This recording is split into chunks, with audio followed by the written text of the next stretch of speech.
is wrong, I don't want to be right. What would Socrates say to that? It tickles my fancy. Okay. Okay. Goosies. I don't have hair. Oof. You got Marcos. That's not. Wait. Yeah, That's true. You do got me.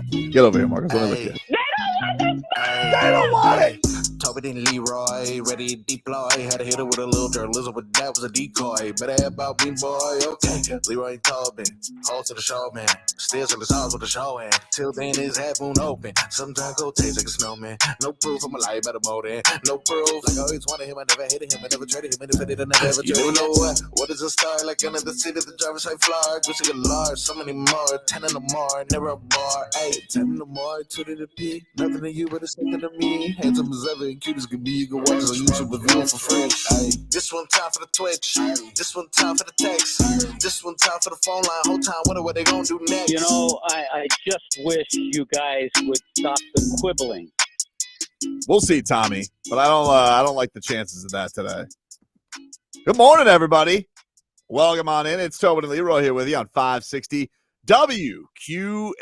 I hope everybody is doing okay out there. It is some treacherous waters. Oh my goodness! How are you, buddy? You are in the heart of it there in Broward. I know you had an adventure last night, so you're coming from the Horde household. What's the word out there? I was all nice and toasty warm, get ready to go to sleep. Had to, drop my car off this morning, get a loaner, get a call at like 10:30. Hey man, I can't get home. I'm like, what do you mean you can't get home? You got a car. It's flooding. I can't drive my car, because the water's too high. Yep. All right, I'll come get you. So he works at Shuck and Dive when you go Sunrise, like, where you could either turn and go south or go straight towards the beach. Sure do. I just turn right there. So I get in the car at 10:30. I go to get off the exit from, 595 on to 95. There's an accident right there. It is a car, a truck, and a Rolls Royce. The Rolls Royce is spent sideways. Oof. He can't turn his car on, and he's blocking the lane. So it takes me 40 minutes to get through that. I get to Sunrise. I get off on Sunrise. It looks like a tailgate. There's cars parked on the median, 2 wheels up on the median because the water's too high. Then there's like cars all the way to like damn near the beach, but you can't tell if they're moving, if their hazards are on, or if they're out because there's a bunch of cars just stalled on the road. So it takes me 2 hours to get to him from the exit. Then it takes another hour and a half to get home. Wild. It's crazy. I mean, like it does, and I mean, like it definitely. And by my house, there's nothing. It only rained like 4 inches by my house. Yeah, like I was about to say, like to see what's going on, I don't even feel like it was that bad. Like I know it could. I guess what I'm saying about that, I know it can get worse, and that kind of scares me. I got to be honest with you. Well, even here, hurricane rain doesn't last this long. Hurricane rain just dumps a lot really fast. Yeah, but And I'm not thinking about that. I'm thinking about like August, July, when it just rains all the time. Right. All the time, every day. So yeah, I was just like, yeesh. We got a great start. Yeah, like it was like a spring training game. It's like, all right. So you guys know. You guys coming in didn't have any of that? No, dude. It was like honestly, truly one of the easiest rides I've had in because everything's closed. The Broward schools are closed. Broward schools were out, and I live in West Palm Beach County, so west, like right out west. I was fine. I hit the turnpike, took the turnpike down. There was literally like I think a tire on the road. That was it. So I was trying to have some fun because I was miserable, and then I was turning on side streets. I turned off a side street. And there's cars backing up because it's too deep. So I'm turning and going down the street, and now I got to avoid the cars going backwards who can't fit in those streets.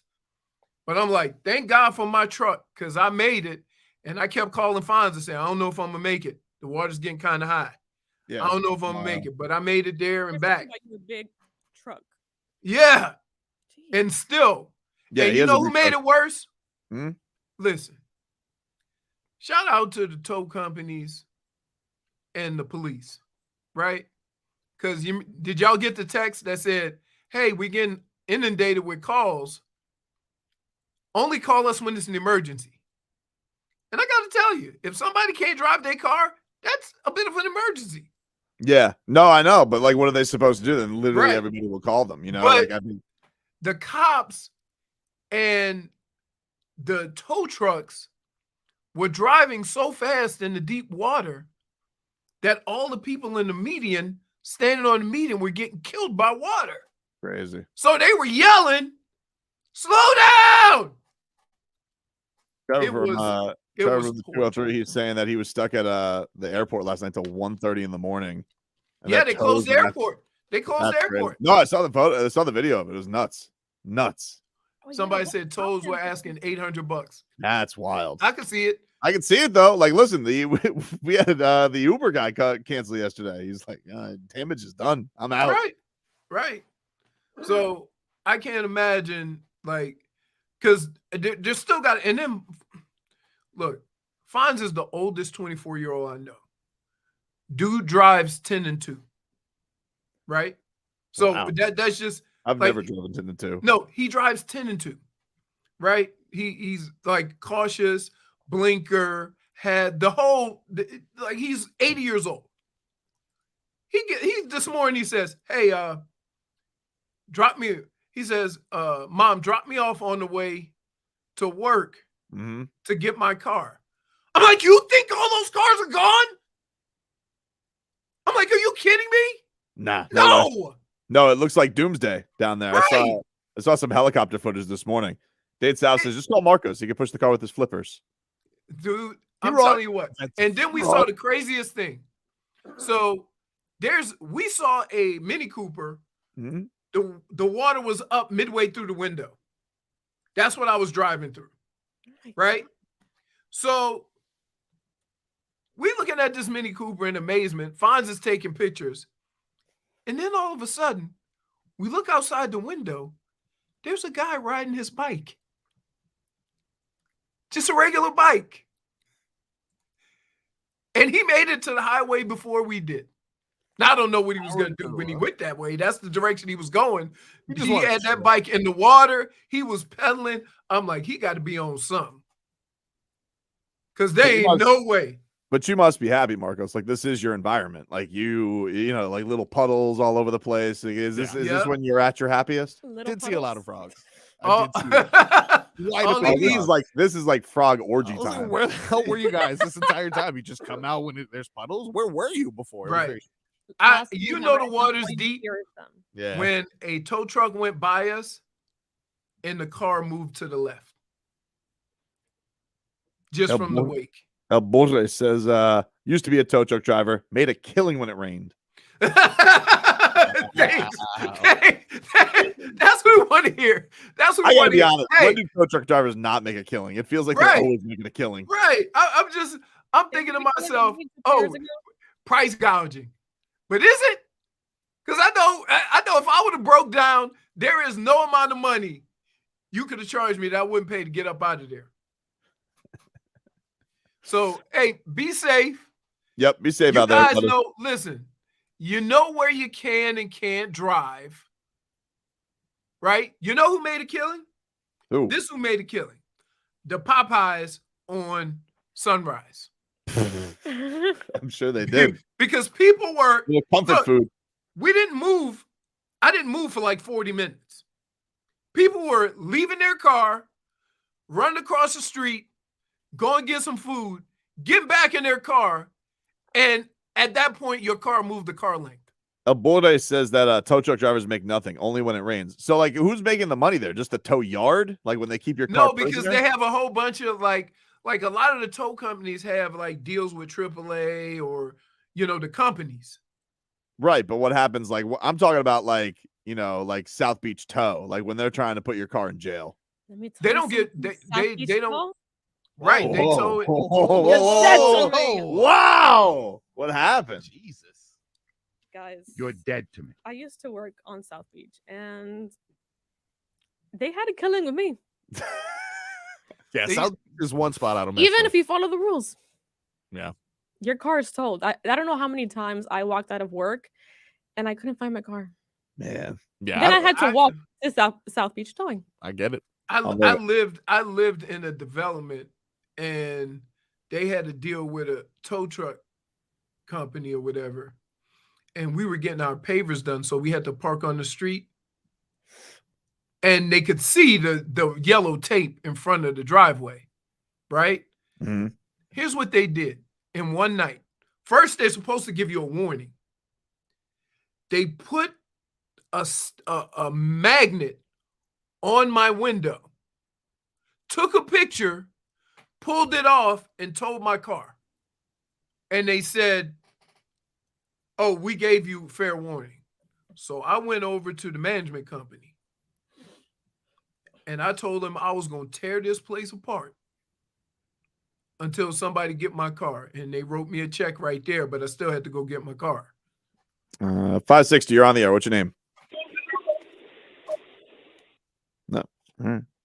It looks like his phone got swallowed by the Yeah, flood. but it's listen, if you got to go, I lived east of 95 for 2 years, and I swore I would rather live in another state and not ever live in Florida again if I lived east of 95, because the flooding is ridiculous. And I don't understand. Listen, I'm going to use bro science here, okay? But 3 miles down the road, there's an ocean. We ain't figured out a way to pump all that water in the ocean. I think you're I Aren't know, the water dude. level? Aren't the water levels falling? We got I enough think rain to it's fill up the higher. Atlantic Ocean. Let's go. The thing that was crazy was, didn't Elon Musk want to build tunnels before he took over Twitter? I feel like that was going to work down here. I don't think so, dude. I mean, we're not Aquaman. But I'm just saying, like, Well, it in all the years You're frog. and all the progress I we've said something made, worse. and all the progress as we made with hurricane prevention, and with being able to build houses that could withstand serious winds and stuff like that, right? Yep. We still haven't figured out a way to pump all that water out of east of 95. I don't know, dude. The scary part about all of this is that we are probably better off than everybody else out there. Like Right. who? Like who? Well, The I'm gonna fish? just tell you, Think about when the hurricanes hit somewhere up north. right? They don't have the same flooding systems that we do. Like this water. Oh, I don't see what know. you're saying. You Yeah. mean like what happened to Houston, where like just storm surge just completely swallowed the city? Right. Well, Yeah, that- but We're better in off New with- Orleans, it's a different and we reason. still have an issue. New Orleans is below sea level, so Yeah. it's like a toilet bowl. crazy. All the water goes down, so that's a problem there. Guy says but- the airport's closed till noon, by the way. Yeah. I'm like, what are they gonna do? Squeegee the runway? I don't know. Like, don't you know, don't dude. have, like, why don't they have a retention ditch in the middle of the airport? A retention ditch? I don't know, dude. Like, I don't think this has happened. I think a lot of times things have to happen for them to be like, we got to do something about this. this is what you live. Too What? late. Damage is done. Hey, look, I didn't make Wait, it. wait a minute. You have We've different had rules. We're gonna get to you. Oh, We've had serious rain before. yeah. Like this though, I don't know. Oh if my I'd be goodness. 22. California has earthquakes. New York has snowstorms, and Leroy is complaining about a little rain. That- I feel like -1 for being a jackass. Wow. Wow. Damn. We So all have Minus our one. problems, okay? For Like, sad. what are you talking about? Did anybody see pictures of the flood? Like, it was crazy. Also, is it a snowstorm like a rainstorm? Just like, colder? what do you mean? Like what? Like they say I got Kinda. 5 inches of snow, Yeah, Yeah, just 2 inches of rain. yeah, but like I think the thing is though, like look at the dysfunction this caused. Yeah, that was a lot of rain, but it wasn't. I don't feel like it was crazy. What, 15 inches?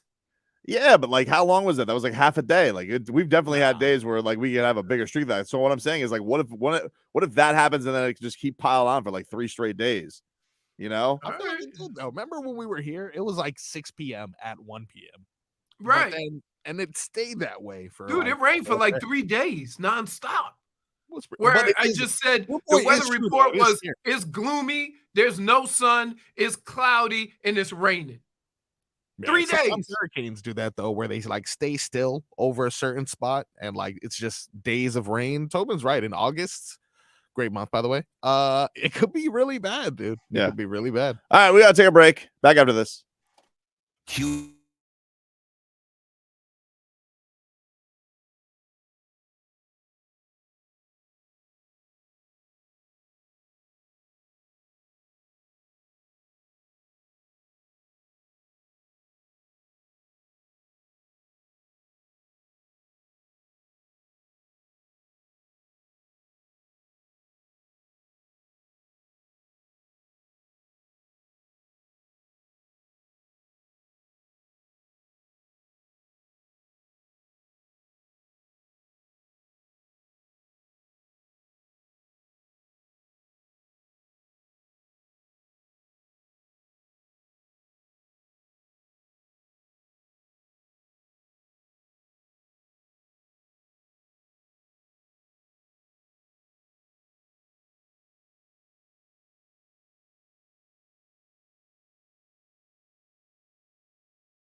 All right, welcome back, everybody.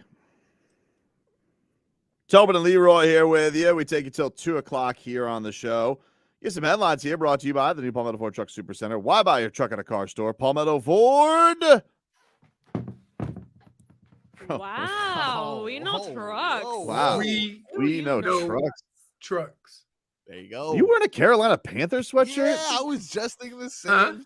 What were you with them for 3 seconds? You're wearing Panthers swag? It says Legends Community on Never. it. He does all of Hey, let me tell you something. If you ever notice, I'm a sucker for the free swag. I do notice that. Nice sweatshirt. It is a nice sweatshirt. Yeah, It's it just, really is. it's just all you ever tell me about the Panthers is they used to charge you for socks. Yeah. Well, this is my get back. Right now. Your get back is just taking. Yeah, all I'm the not gonna fees from turn them. it. I'm not gonna turn it down. Fair point. Marlins, they defeated the Phillies yesterday in extras 3-2, so they get their record to 6-7. Very important, I thought, to end that trip and get a winning series before heading back here for a nice little homestand against the Diamondbacks and the San Francisco Giants. Jorge Soler went deep for the 4th time this season, so he's been off to a nice power start so far for Jorge. Brian De La Cruz, 3 for 5, drove in a pair of runs, including the go-ahead run, and nice little series for the fish. I think the shocking Are thing we of gonna it start listening to jazz? was that Sandy got lit up. Yeah, Are we gonna start listening to jazz and give them 40 games? Yeah, I mean, this isn't like, what are we? They were 13 in and they're basically 500. That's not terrible. Not terrible. Yeah, they're not on Spider Watch. They were not on Spider Watch. Although we got to watch tonight. Apparently the Rays can tie history tonight if they get a win. 13-0. Yep. I'm sick of Tampa. But Oh, man, wait, that's just in impressive. general? Just in general. Wow. But that is impressive, though. That is still very impressive because the run differential has been crazy, too. It's not like they're squeaking by. Like, they're doing well. Yeah. The Panthers, they take on the Carolina Hurricanes tonight at 7 o'clock. You guys, It matters for both teams. Right here. Yeah, matters on seeding and all that type of stuff. 7 o'clock puck drop. And you can hear that game here on WQM. And the Miami Heat, they are going to face the Chicago Bulls in the 8-seed playing game tomorrow. I'm They were terrified. 0-3 against Chicago this season. Tip-off is set for 7 o'clock tomorrow from the Kaseya Center. Here's the deal. All right. They have a Jimmy Butler. We don't have a Levine. Wait. Huh? What? They have somebody who has the same skill set as Jimmy Gotcha. Butler Gotcha. and Gotcha. DeMar You're saying DeRozan. DeMar and Jimmy Butler cancel out. But I'm not saying they cancel out, but they're very similar. Okay. I'll take Jimmy Butler for the record, though. No, that's fine. That's fine. I'm not saying one's better. Yeah, I'm just saying Similar similar types. But Zach Levine, who's that on this team? I mean, if you're saying who's the second best player on the team, I think it's Bam. And Bam's due for a big bounce back. I don't think Bam's going to. But Bam is, dude, you're setting yourself up for failure. Well, Leroy, like If you put no, wait. Let me tell you why. Hold on. First of all, Zach Levine's a nice bucket getter. He is. I'm not saying that he's not. He's been, he's had a nice little resurgence there in Chicago. He can get buckets. Good for him. But I mean, like he's a bit of a one-trick pony. Okay. He's terrible on defense. The best. Yeah, he's a sieve. Yeah, basketball is played on both ends, man. Like it's so I get what you're saying. Like, if you need somebody, you need Tyler to have a big night scoring, and Tyler did. I mean, Tyler did put up buckets. I mean, he was also a turnstile in that game against the Here's Hawks. what happens. Here's what happens to the Heat, though. So you have Bam helping out on the perimeter, and then any big inside eats him alive because Bam is out playing defense. Is my point. Yeah, no. Listen, it's a roster problem though. That's not like that's one of the things that's tough for them is they don't have guards who can stay in front of anybody. And but again, that's my point.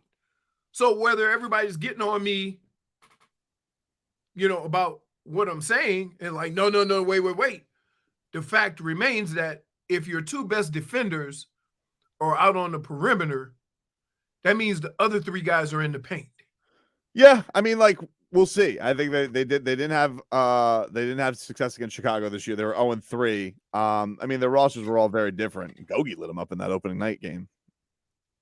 Gogi was killing us before when he was on Chicago. So we'll see. I mean, it's funny. But I think that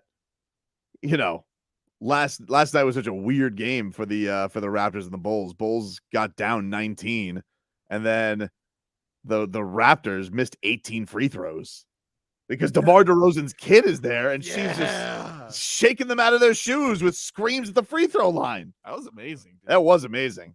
Act professional, Raptors. You can't deal with a child.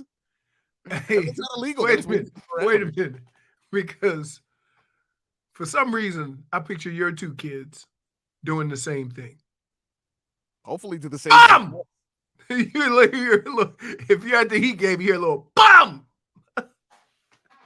I feel like that wouldn't happen down here because I feel like Kyle Lowry's like, Uncle Kyle's gonna be upset. No birthday present. And so she'll shut up. But yeah, she had him shook out of their shoes yesterday. And she's 9? Apparently she's not gonna come down to Miami though. She can't miss school again. That was the thing. She begged DeMar DeRozan to go to Toronto to watch this game. And these guys are out there. And they're like, they can't make free throws. And they're clanking them left and right. If you're the Bulls owner, do you just pull DeMar aside? And do you cancel school if you're the Bulls owner? Come on. We'll get her a tutor. Yeah, we'll figure it out. There's no nerds in her class that can do her homework. Hey, that's sports 101 as far as fandom. If you do something and your team win, you got to keep doing it. You do. Like it's going to become a rallying cry for the Chicago Bulls. They're going to, or just a cry. No, I mean, look, there's nothing quite like a little girl scream. I mean, it tears into you. The screech cuts through you like a knife. Like a knife, dude. They didn't know what to do. It's like that and like a baby crying. Good luck, Marcos. Appreciate that. Oh yeah. Looking forward to it. And babies cry because they can't talk. That's right. So you gonna have to try to figure out what all that means. Look, depending on how far the Heat go to the playoffs, I'm bringing my baby to the game. We're bringing baby Tadpole to just scream right behind. You're gonna be one of those people that put the headphone on the baby. No, the baby's got to cry. Oh, the baby's got to hear it. So you got to disturb the baby. Exactly. I understand. I'm more than sure. Mm-hmm. Glennis is gonna really appreciate that. Yeah. That you using your newborn as a prop. Don't let her hear this, please. Oh no. We're gonna get. Oh to yeah, you. Come on. We're gonna get to you. I mean, listen. Me and Tobin have done so much stuff that my wife has suggested that we have to start getting jackass release forms. Schmeathan's right though. He says y'all are worried about the wrong guy. Vucevic. Oh, eat killer OG. As long as we find a way to get Bam the ball, we should be fine. Are you mad? Are you mad at Bam? Yeah, I am mad at Bam. Wow, you're mad at Bam. I'm mad at Bam. Really? It's time for a little TML, dude. What's that? Tough Marcos love for Bam. So you want to say shut up and get the rebound? Is that what you want to say? Well, I wouldn't tell him shut up. Big man. No, he'll probably yell at me. You know what? You'll say something like that, and he'll probably say, Leroy, I know you had something to do with that. He's right. He's not wrong. For sure. I mean, he goes out of his way to literally make sure after every interview that he lets me know what's up. Yeah, we spent stop this. We spent an entire interview just grilling. It was one of my favorite interviews. We just got to grill Leroy. It was hard for me to keep a straight face. I'm like just sitting there like, yo, what and Tobin's happy. He's like, oh, Bam. It's not me. He's like, Bam, I told you it's hard in them streets with this guy. He's just like Robbie says, can't believe the Heat are 5.5-point favorites. Like Vegas needs to dump money for tax purposes. Yeah, I don't understand that. Like, look, even if you think the Heat are going to win, and you think if you basically think they're going to handle the Bulls, I don't know what you've been watching this year. 3 point. And can I ask a question? Sure. Because of how they've played and their inconsistency, Are you more nervous than you normally would be for a Heat basketball game because you have no idea what the hell's going to happen? I strangely am not, because it feels like based on them, this means that they're going to go have a good game. But I mean, like, again, if I do walk out, if tomorrow is the end, you know, I can't say I will be shocked, but no, I feel like they'll win. I feel like they'll win. But I always think that way. Meet. I'm like, yeah, and Those you are your know famous what? last words, You Lex. know who Tobin's understudy is? Solana. What do you mean? Because he already said, "Oh, you know I'm going Heat in 5 if they win this game Against the Bucks? Yeah, me Yeah. too. I'm not gonna pick the Bucks, but they got to get there. Oh my I've God! already So in the car, I was listening to Sirius Mhm. because I have nothing to do, so I'm listening, and then High Stepper comes on. You know that na na na na na, and Yeah. so I start singing it, but I'm going birderer. Excuse me, Miss Birderer, and I'm just sitting in the car, Just making up your own entertaining, songs.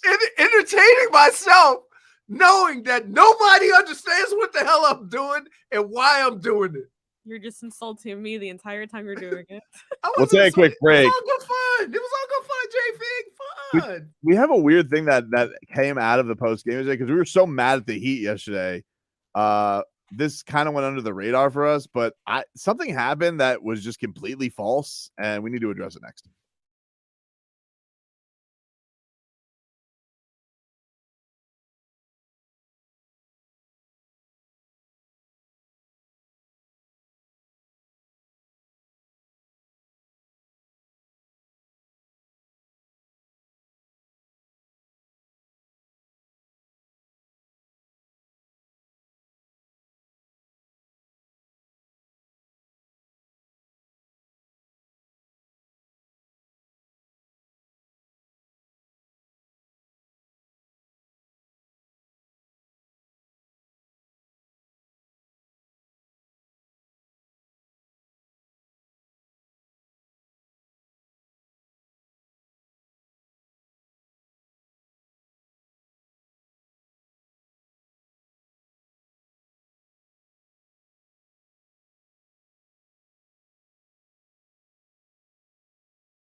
and make some noise for your Miami Heat. All right, welcome back, everybody. Tobin and Leroy here with you on 560 WQAM. Somebody unmute Leroy. He's trying to sing. I got it. He missed the good part. Bird. The bird. Yeah. Sorry, I played this for you too. But Len is distracting our Len. video person. Distracting us. Distracting Fix us. it. Len. He can't hear us. Soundproof. Idiot. Sorry. I can't feel it. Who's on the line right now? Is this Chapo? Hey, Chapo. Hey there, Tobin. How you doing? I'm good, buddy. How are you? I'm doing I can't outstanding get on the this shout beautiful out. Thursday on the eve. Yeah, how come you didn't ask Leroy how he's what's doing? happening? Ninth Ward Horde, what's going on? You know what What's it is. up, How man? you doing, Wow, Leroy? got a nickname. I'm all right. I see you in the studio today. I'm surprised because there's no baseball poppies for you, but whatever. Hey, listen, It's true. y'all remember? Hey, Tobin, you remember the Dudley Boys from the WWE? Sure do. Remember when they used to say, "Get the tables"? Yep. I'm gonna tell you, get the dunk button. All right, I'm just playing. But listen.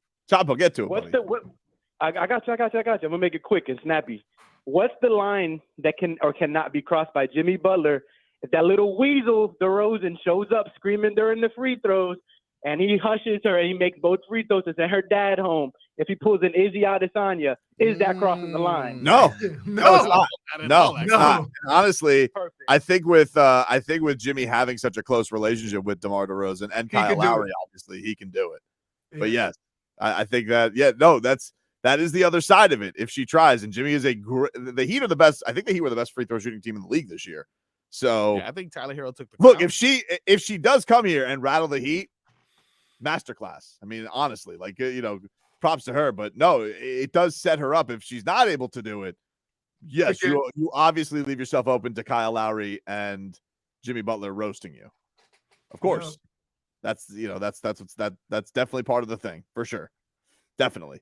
I want to get to this. Do you have the sound, Marcos, of Jimmy Butler and Trae Young? No, I'm sorry, I got distracted All by right. everything. Well, when you get that ready, because I was very confused by this. So were you under the impression, Leroy, going into the Heat game that Jimmy Butler guaranteed a win? Because I feel like that would have been like a big story. What? That Jimmy Butler guaranteed a win. And mind you, I cut up the sound bites and I actually kind of thought like Jimmy Butler, other than that thing about nobody's going to pick us, I thought it was kind of a boring press conference, to be honest with you. Didn't really say anything of note going into this game.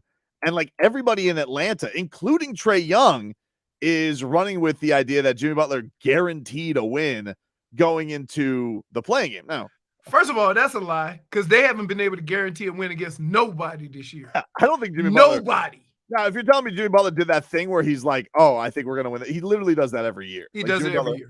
He does. Oh, we're gonna win the championship, or we're gonna. He literally does that every year. But I'm like listening to all the clips. I listened back again today, and I'm like, I don't. What could be construed as Jimmy Butler guaranteed a win, other than him saying the phrase "a dub, get a dub"? Like, not we will get a dub. I guarantee a dub.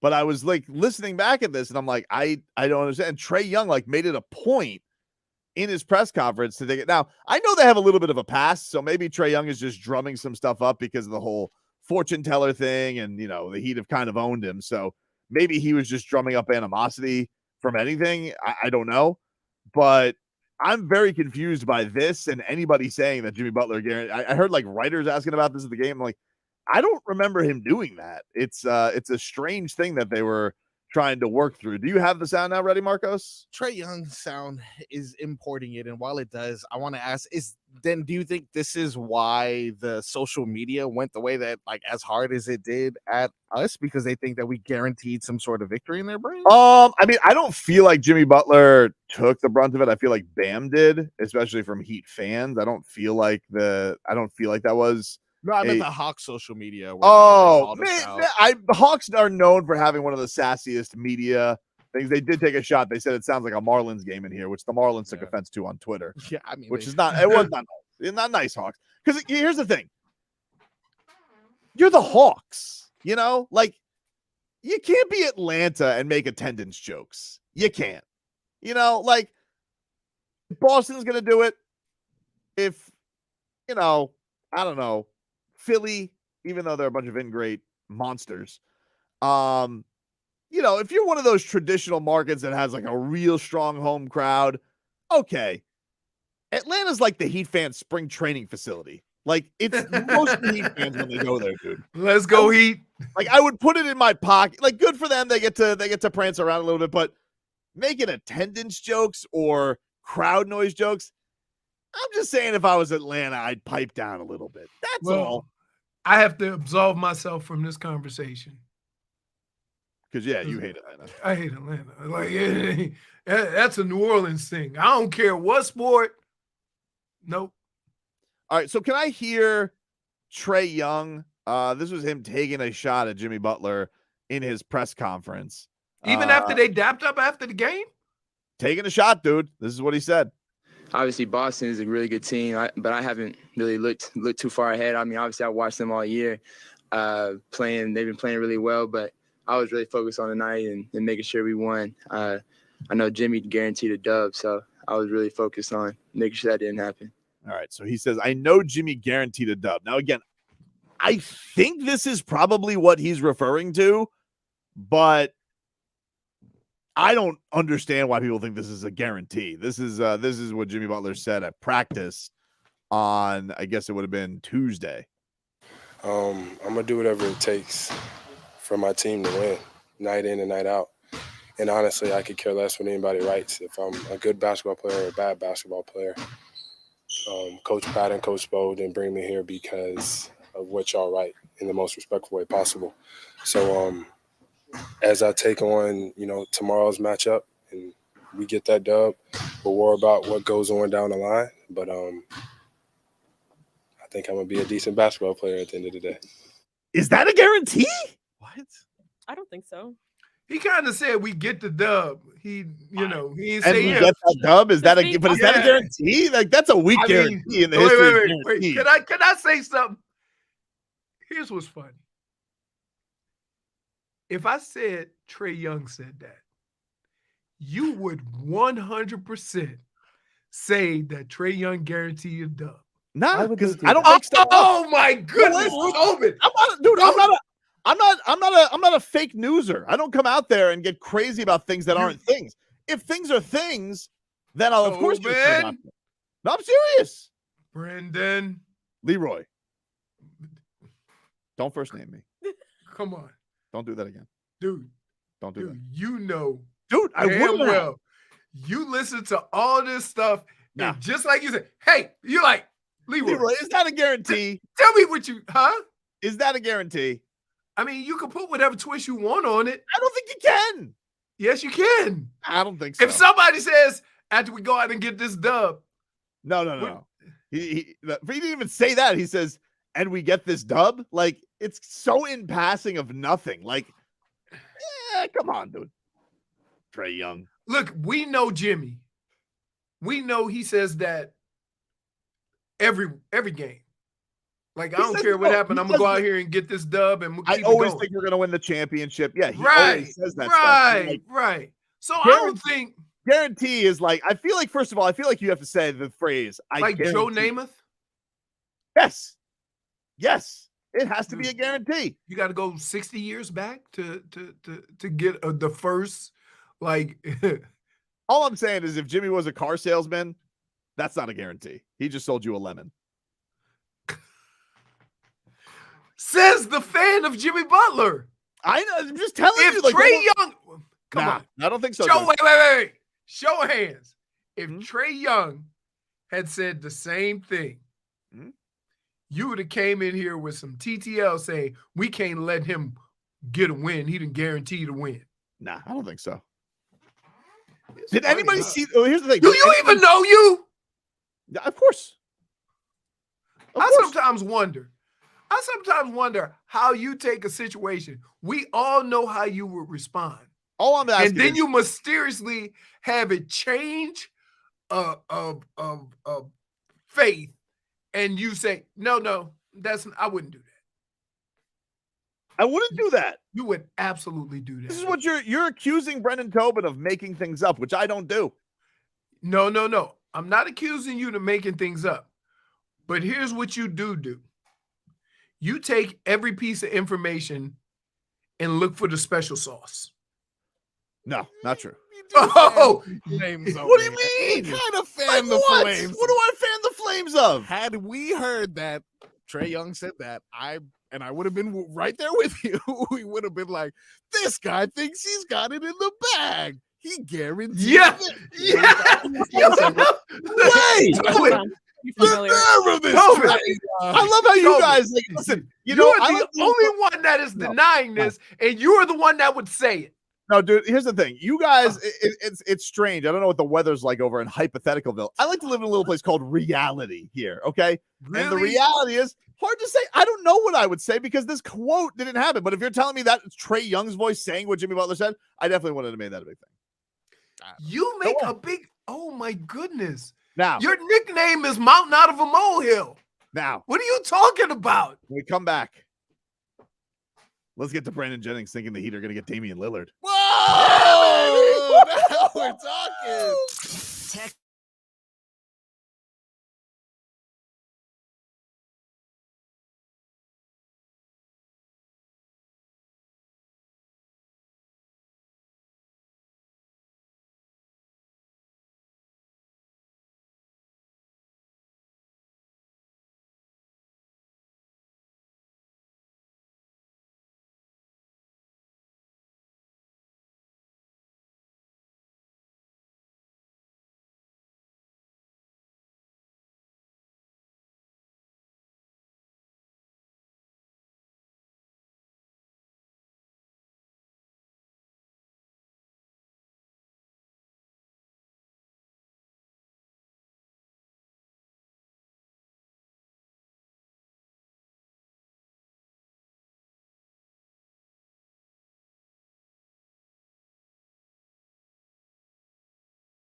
Hour 2 of the program, ladies and gentlemen.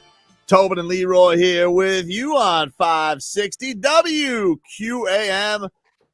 Taking you up until 2 o'clock here on the show.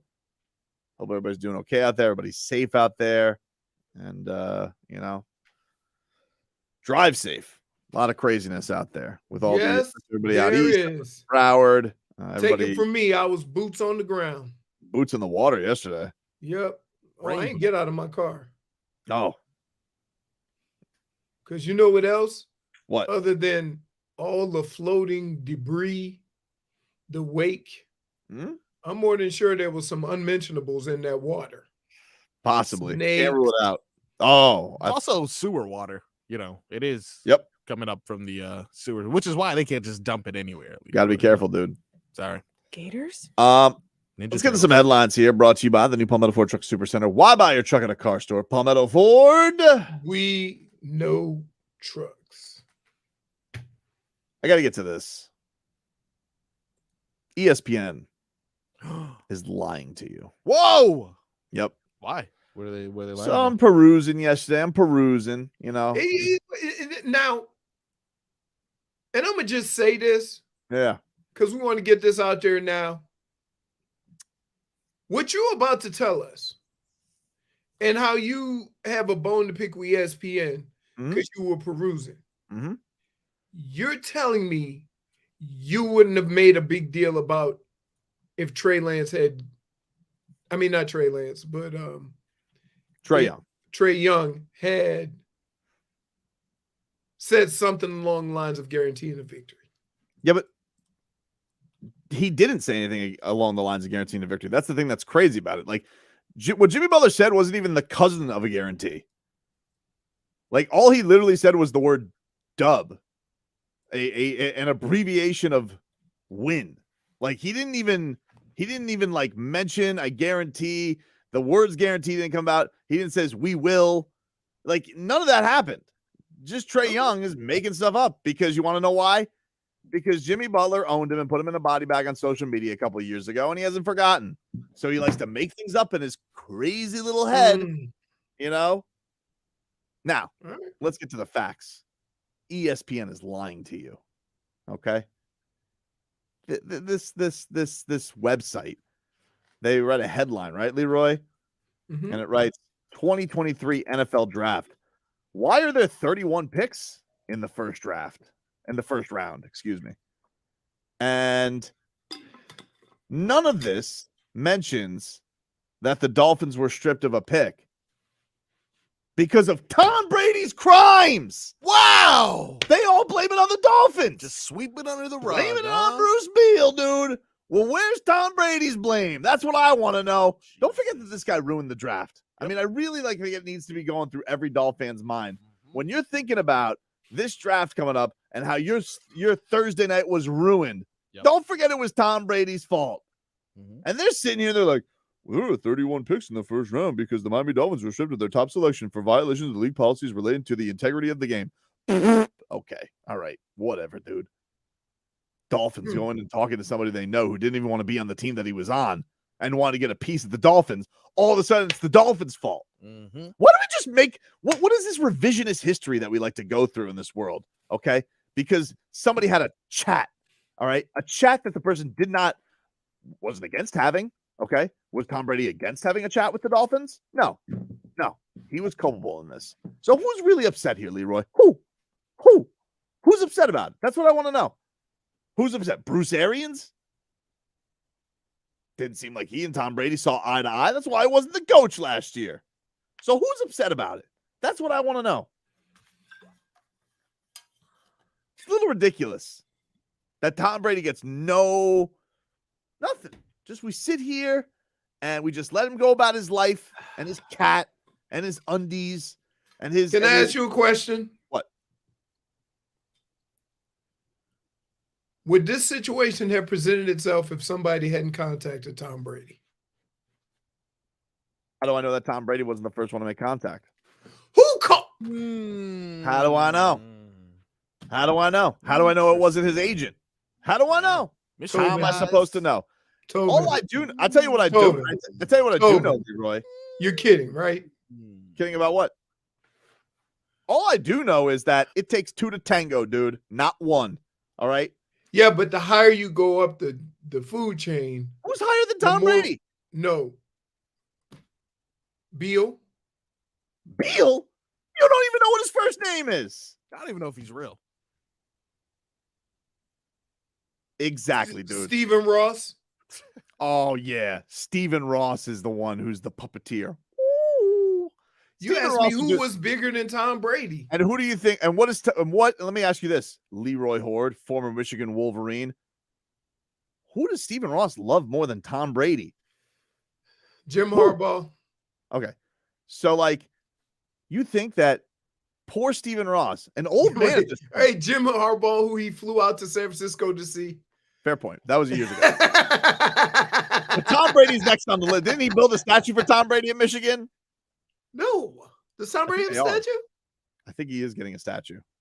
Uh, But here's the point: Stephen Ross is old, and you want to know something about the old? The old are easily manipulated. Okay, and so Tom Brady sits here like a puppeteer. Okay, and he's just messing with the strings of old Stephen Ross, and they're blaming Stephen Ross for tampering. Stephen Ross got blamed for how? Explain that to me. You think Stephen Ross just wants to give away pieces of his team willy-nilly? I just think it's garbage. I think it's garbage. Dolphins should have their first round pick. Who really got hurt by this? Who? Other than Tua.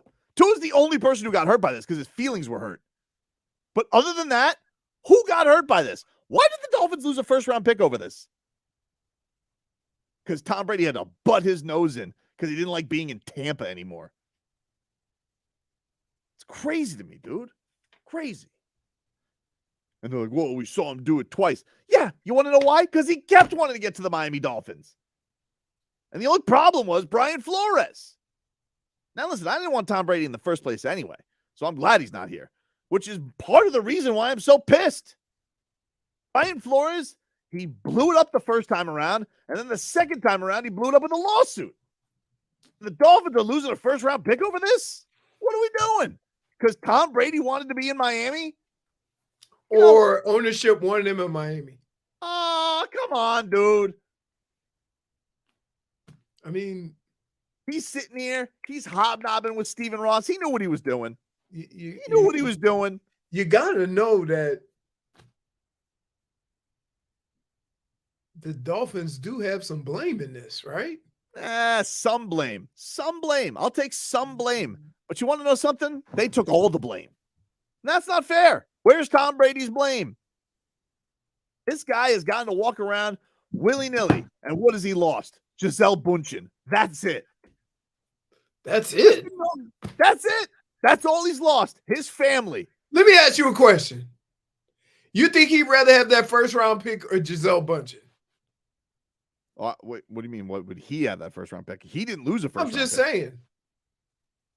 Like, if he was owner of the Dolphins, he'd want that first round pick. Here, which, by the way, he tried to be. Here's what I'm going to do. I'm going to be nice about this, right? But here's what you're doing. You are stretching this situation. I'm not, dude. I'm not. Yes, you are. What I'm doing is, as I'm saying something that won't be said, and it hasn't been said. This guy's gotten to walk around. This guy's gotten to pass every single time. What has he gotten? A 4-game suspension for deflated footballs, Spygate, cheated with the footballs, cryptocurrency, and tampered with the Dolphins. And what has he gotten? A 4-game suspension and lost his marriage. That's all he's gotten? Why are the Dolphins responsible for this? I'm trying to figure it out. How is Mike McCain? So can I ask you a question? Sure. So you think Tom Brady initiated the talks? Definitely. Got any proof of that? Logic. That's not proof, dude. That's bro science. What's their proof? You saying logic is you basically saying bro science. Okay, dude. It's logic. He wants every player wants to get in the NFL ownership game. Of course he reached out. Yeah, but what does that have to do? Having a conversation about the ownership has nothing to do with playing. Because he was gonna play / be the owner. You can't. Okay, dude. You're adorable. You can't. You know what, dude? I wish I could pinch your cheeks. You can't own the team and play on the team. You can with a wink. Oh my God. Now we winking. Now we winking. We doing deals with a wink. Teams worth $2-3 billion and we winking. Dude, I'm telling you. No, well, that's probably worth more than that now with the way these football teams are going up in value. But either way, come on, dude. What are we doing here? Lost a draft pick over this. He ruined next week. How many weekends did Tom Brady have to ruin for the Dolphins? And he keeps just taking from us. He actually ruined it for the whole league. We couldn't even trade that pick. Someone else couldn't have gotten Yeah. it. Now the fan has one less pick in the first round to watch. Exactly, dude. Or Rob. Everybody wants to enjoy their night. 32 picks. But greedy Tom Brady. Greedy, dude. Just had to be the Dolphins quarterback. Couldn't just enjoy his life getting his victory as the Bucs quarterback. I need another. You think that nobody here had anything to do with that? Just got nothing. No blame. Scot-free, dude. You know? Scot-free. Sounds like a 90s alt rock singer. Well, that's Tom Brady. Can I ask you a question? I've heard his stuff. Pretty good. How do you penalize somebody that's not in the league anymore? I don't know. That's what pisses me off. Take it out of his Fox. What I think should happen is no punishment for the Dolphins. You know what we call that? We get no punishment. Yeah. Who's the coach in Seattle? Pete Carroll. Yeah. Pete Carroll. We call that the old Pete Carroll. What do you mean? Oh, yeah. Soon as the Reggie Bush stuff hit the fan. Rats off a ship. Rats off a ship. Yeah. Tom Brady. And by the way, Stephen Ross, don't you even dare ever bringing this guy around. Don't do it. Don't do it. Okay? Tua doesn't need that influence around him. He's a good boy. Okay? Jeez. He would never be corrupted by this cheat. Dan the man. Wait, what do you think Tua would say? Around Tom Brady? No, I'm just saying. If they said, hey, Tom Brady's going to be around. I think Tua would be like, I think he'd get a little uncomfortable and he'd squirm in his seat and go, the cheater? Yeah. All right. If you say so, coach. I think that's what he would say. Because he's still a good. Because Tua would never cheat. Never. Nope. Never. Tua is so honest. Tua is like the kid in that commercial with the basketball team. Oh God. Tua would tell you if he stepped Oh, dude. Wait. Yeah, bro. Hey, I don't even need to say it. Who's the opposite of that kid in the basketball game? Who? You. Me? You ain't snitching on yourself. Nah, dude. I'm you super you know what you say to the other little kids? Them's the breaks, little Johnny. Yeah, give me the ball. Hey, you win some, you lose some. Them's the breaks. And then the kid would say, would you tell us if you actually touched the ball? Hard to say. That's not true. You would absolutely say that. You know what? I gotta say, I'm a little insulted by all three of you today. Wow. Really? Yeah, I gotta say, my feelings are a little bit hurt. You know, like I didn't realize that you guys were starting a new music group, the Assumers. The Assumers. Yeah, like it's just you guys keep assuming these things about me. I'm a good person. I'm a good guy. You're honest Tobes. I'm honest Tobes. Yeah. So you'd admit if you were out of bounds? And Yeah, you got the ball already, because remember, he got the ball already. If it's a bang play and the ref couldn't yeah. see it, of course I'd assist him in that regard. No, you. Oh my goodness. That's what I would do. Wait, even after you said that you had to look outside. No. Your internal self said, "Hey man, we lying." Nope. Okay. Nope. Okay. All right.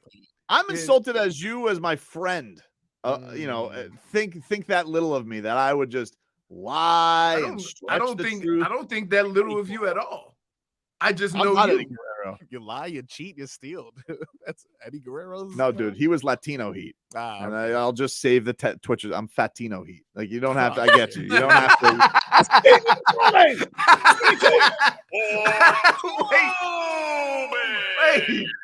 WQAM.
right, welcome back. It's Tobin and Leroy here with you on 560 WQAM.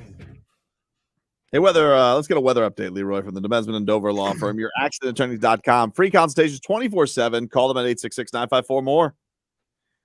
Well, hello, son. I've missed you. Wow. It's been a while. I would say it's partly to mostly sunny, wet everywhere. Winds out of, I can't see any planes or anything, but I'm going to say it's out of the southwest at about 15 miles an hour. Mm-hmm. And get ready for another round of rain this evening, because as I have heard, it's supposed to rain some more. So be careful out there. Right. Careful out there, folks. Careful. Again, that weather update from the Demesman and Dover Law Firm. Your accidentattorneys.com. Free consultations 24/7. Get them at 866-954-MORE. I want to talk some football, dude. You know, I got all footballed up on the way in today. Because Baldy was on, dude. Baldy was on with Joe Rosen, dude. Baldy. And that man talks some football. That guy knows his stuff. Dude, he knows. Can I just say? He's insightful. He insightful. Yeah. Knows his stuff. And we're getting close to the draft, dude. Mm-hmm. Marcus, did you hear what he said? He said a lot, though. Okay. Well, this was my favorite thing. He said two things that were my favorite thing. Okay. Yeah. Okay. Because the Dolphins have a first round pick as a Tom Brady. But nary you worry. Okay. Okay. Don't worry. Me? Because I was unaware of this. But did you know where the sweet spot of the draft is? Huh. What? I mean, Baldy. Brian Baldinger. Okay. Crooked finger. Oof. Leroy. He says that the Dolphins are in the sweet spot. Here's Baldy. I think, like every year, I don't think there's 31 number one draft picks. There'll be 31 guys drafted. But I think there's probably closer to 20 number one draft picks, Joe. So I think a lot of teams will look to trade down and get to the sweet spot of the draft, which I think is going to be the second round. Wow. Wow. The sweet spot, dude. Leroy, the sweet spot. Right there. And you say this, and you want us to believe that you wouldn't jump to conclusions for other situations? No, dude. I mean, you don't think you're a little over the top here? Baldy's breaking it down, and he's letting you know it's not even worthy of having a first round pick this year. There's only 20 first round players. Yep. So what we would just be doing is reaching anyway. So Baldy's out here letting you know you in the sweet spot. Mm-hmm. It's basically like Chris Greer's going out there like with a metal detector on the beach and beep, beep, beep, beep, beep, beep, beep, beep, beep, beep, finding a gold mine, dude.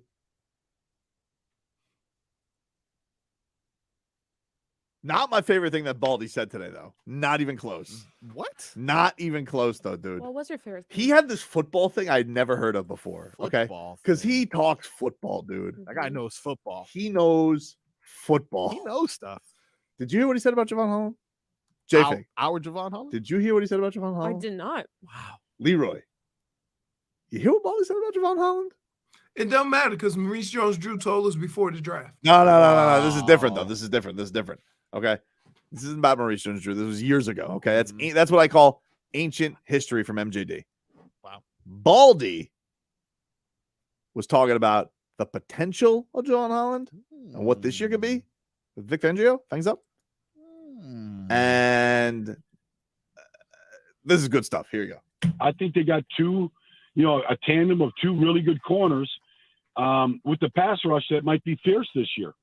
So I kind of like what they've done right now, and I can never, ever say enough about Jevon Holland and what kind of player he is. Oh, you didn't get the best part, though. That's where you cut it off. That's how you cut it off.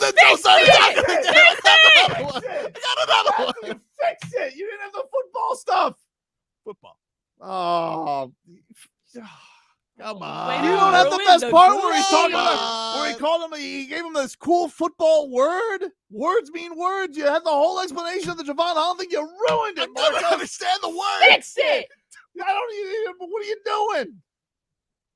But how about that, huh? He can't say enough about Jevon Holland. Loves him. Can't say it. You might as well. Listen. You might as well call Vic Fangio Elsa, because you want to build a snowman. -1. -1. Why'd you do that?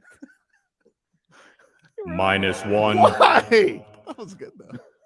No, it wasn't.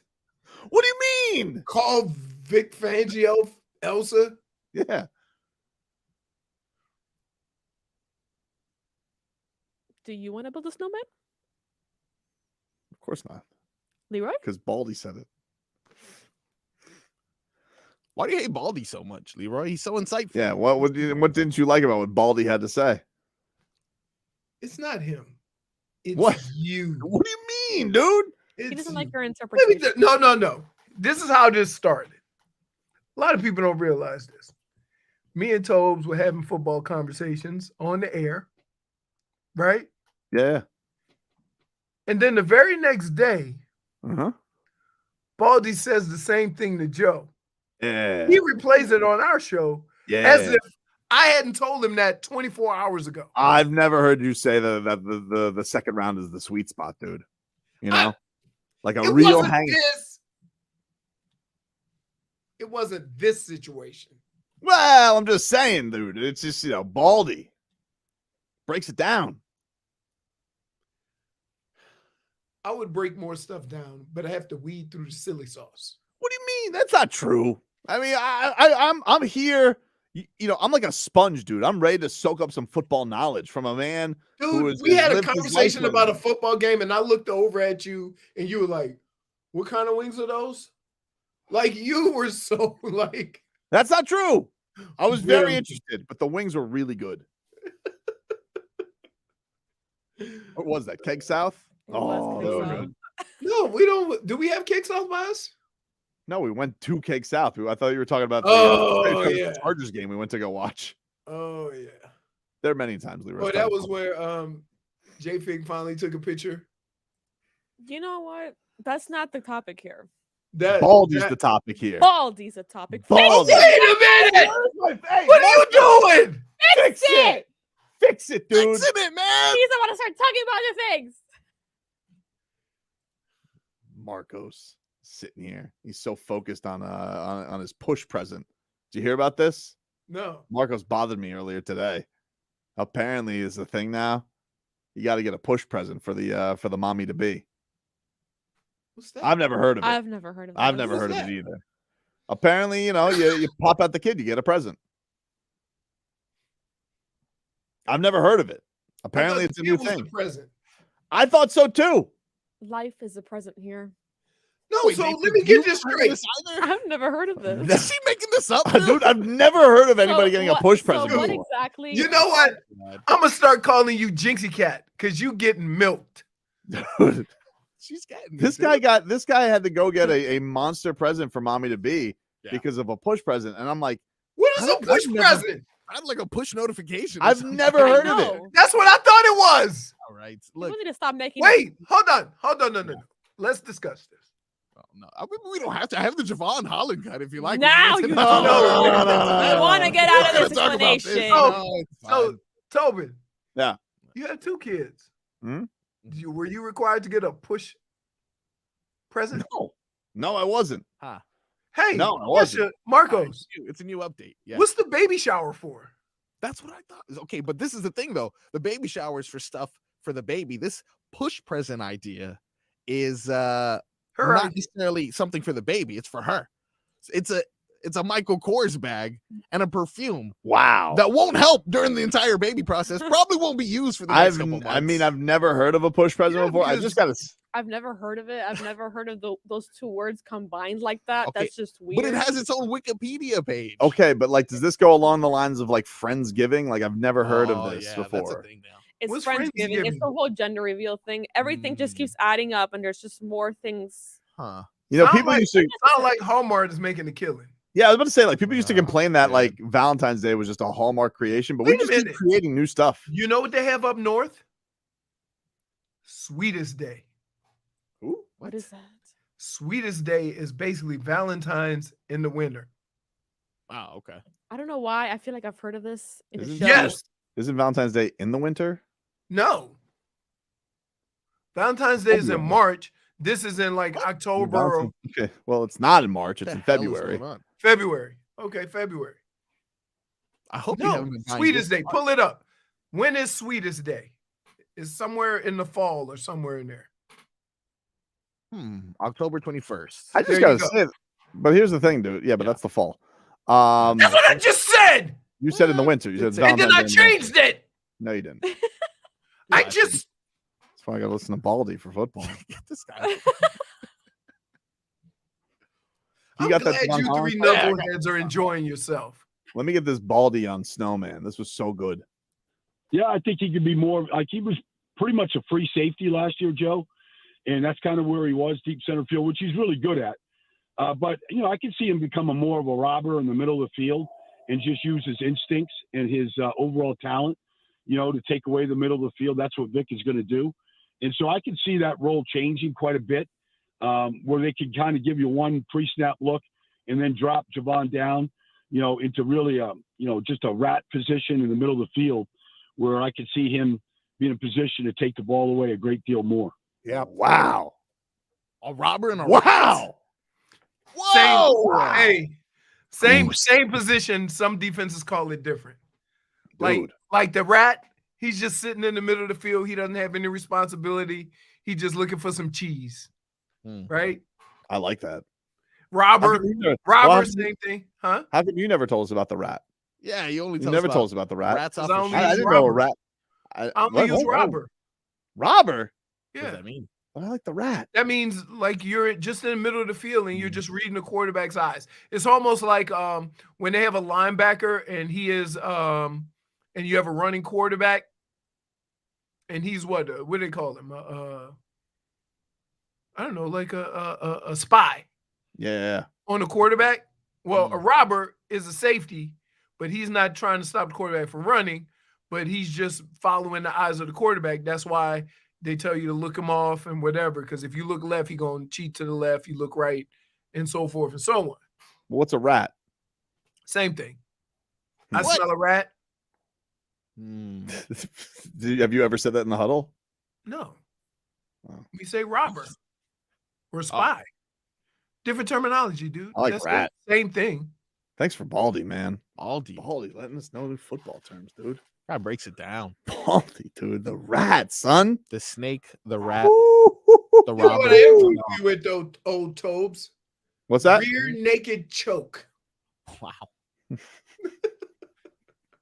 Called his move. Why y'all messing with me? What do you mean? I barely got any sleep, Yeah. right? Yeah. All my shoes are wet. Mm-hmm. I'm not messing with you, dude. Hopefully my car's not flooded. Listen, you're still my A1 source for football knowledge, but sometimes, you know, Baldy comes with the heavy hitters, you know? I never heard about the rat. So the heavy hitter in this whole conversation is the fact that he used the phrase rat. Oh, it's so football-y, dude. I've never heard about it before. Robber, rat. A lot going on in this defense. I mean, that was, you know. Might as well just call Vic Fangio Truly Nolan. -1. You're not stopping, are you? You just gonna keep it going. What? That's a shame. It's unfortunate. It really is. That this guy who puts a twist on everything mysteriously wouldn't put a twist on what Jimmy said. It wasn't a twist. He said what he said. It wasn't a guarantee. But you could understand how somebody on the other team would take that. I mean, I just think Trae Young needs to grow up. All right. Baldy, dude. Someone just texted me and said, I have balls. That's why I didn't buy a push present. What's going on here, guys? What is going on here? What? What? Oh, what is going on here? I think you're getting Whoa! Did she make this up? dude. I don't think. So She let wrote me the get whole this. page. Planning So something? wait, let me get this straight. So y'all gonna go to the hospital. Yep. She gonna be in labor. She's gonna hate you. She gonna hate you. Yep. She's gonna either be in pain or not. We don't know whether she has to get an epidural or what have you, right? And right after all this is done, and you share probably one of the most memorable moments of your life, Yep. you supposed to turn around and give her a gift?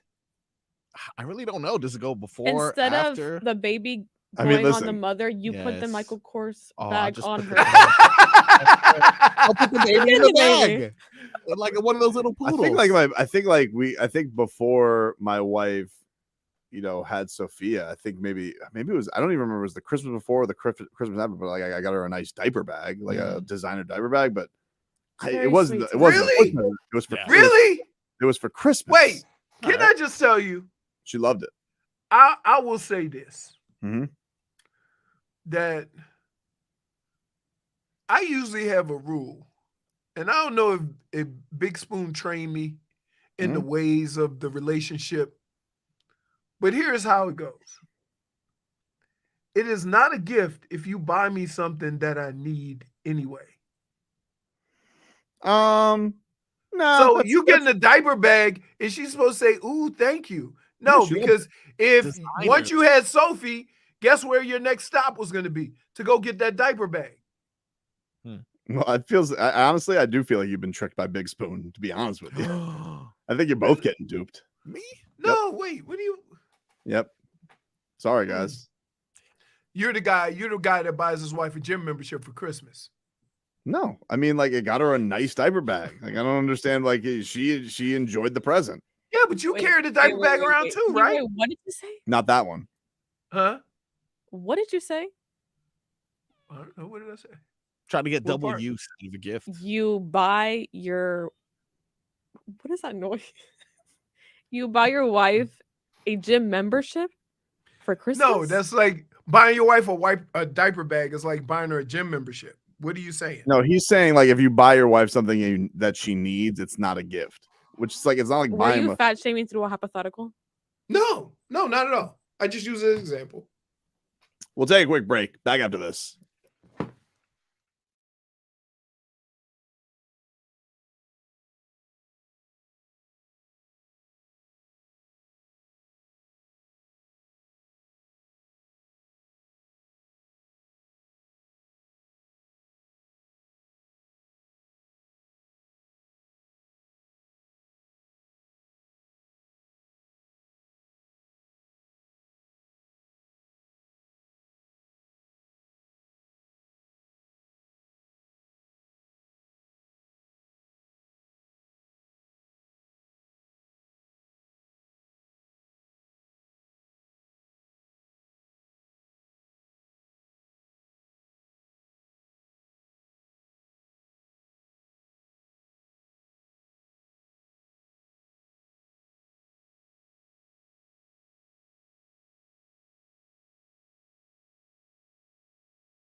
Yeah, cause girls is players too. Keep it playing, baby. Cause girls is players. All right, welcome back. Ladies getting money all around the world, cause girls is Tobin and Leroy here with you on 560 WQAM. Panthers back at it tonight. It's an important 7 game. o'clock It's an drop. important game. Don't sleep. Just because they're Last in. one. It matters for Carolina too. Yep. It'll, But more importantly, I think they need to continue playing good hockey. Yeah, they got to keep it rolling, baby. That's what they got to get this thing. They got to keep this thing going. And you know what Alex happens in hockey? Hmm? You know what happens in hockey? The hot team going into the playoffs got a chance. I agree. And the hot goalie, too. Alex Lyon is going tonight for the Panthers. So there was some thought, would they go with Bobrovsky, give him one star before the playoffs? Nope. Riding the Lion. Riding the Lion, son. Wow. So I know that you keep going in this direction, Yeah. but how long before you pull him, right? Does he get like one game? I don't think you pull him after one bad game. Depends how bad the game is. See, true. you got caveats. Dude. Depends how bad the game is. Yeah. If you're telling me he but goes you out, can't keep switching goalies. sure you can. This team's literally done nothing but switch goalies for 4 years. Yeah, that's true. We got a lot of them. Spencer not okay? I don't know. He's not with the team. So he won't be. No. These are your goalies. Okay, I'll take it. These are your goalies. We But have two good ones. But right now, Alex Lyon, you ride the hot hand, baby. Hot hand. Because he didn't win his last game. They're riding him. But he was awesome. I'm with you guys. You know? You don't mess with we talk about this with DeMar DeRozan's daughter. You don't mess with if something just falls in your lap, which is basically what happened with Alex Lyon. Fell in their lap. This guy's been playing hockey forever. All of a sudden he's awesome. No, you ride that. Because, like, all right, if it looks like he's in over his head, then you go with Bobrovsky. That's that. I mean, you guys know I'm a Bob guy. And I didn't jinx him, even though, it seems like his career's been deterred by a journeyman. What are the odds of that, dude? Crazy. A crazy illness and now a 30-year-old. I mean, life has not gone great for Bobrovsky since he's talked to Tobes. I mean, worst stats of the season, illness, lost his job. Other than that, though, I'm glad you admitted it. It's a mush. You're the mush. A tough case. That being said, Alex Lyon joins us on the show tomorrow. Whoa! Just kidding. I don't want to mess with you guys. Wow. Oh my god. I would never do that. I'm too scared now. You are the mush. The next thing I'm going to interview is Lord Stanley the Cup after we're hoisting it, dude. That's it. I'm not touching any Panthers right now. Lord Stanley the Cup. Yeah, Lord Stanley the Cup. Is that like Martin Luther the King? Yeah. If you'd like to. All right. He was a king. And now the cup is a lord. It is Lord Stanley, though. Is it? Yeah. Nice. Yeah. That makes sense, though. It's If Lord any Stanley's Cup. championships- Could I get you anything, me lord? Oh, wow. More hockey, please. You're being asked not to go to the Heat game tomorrow.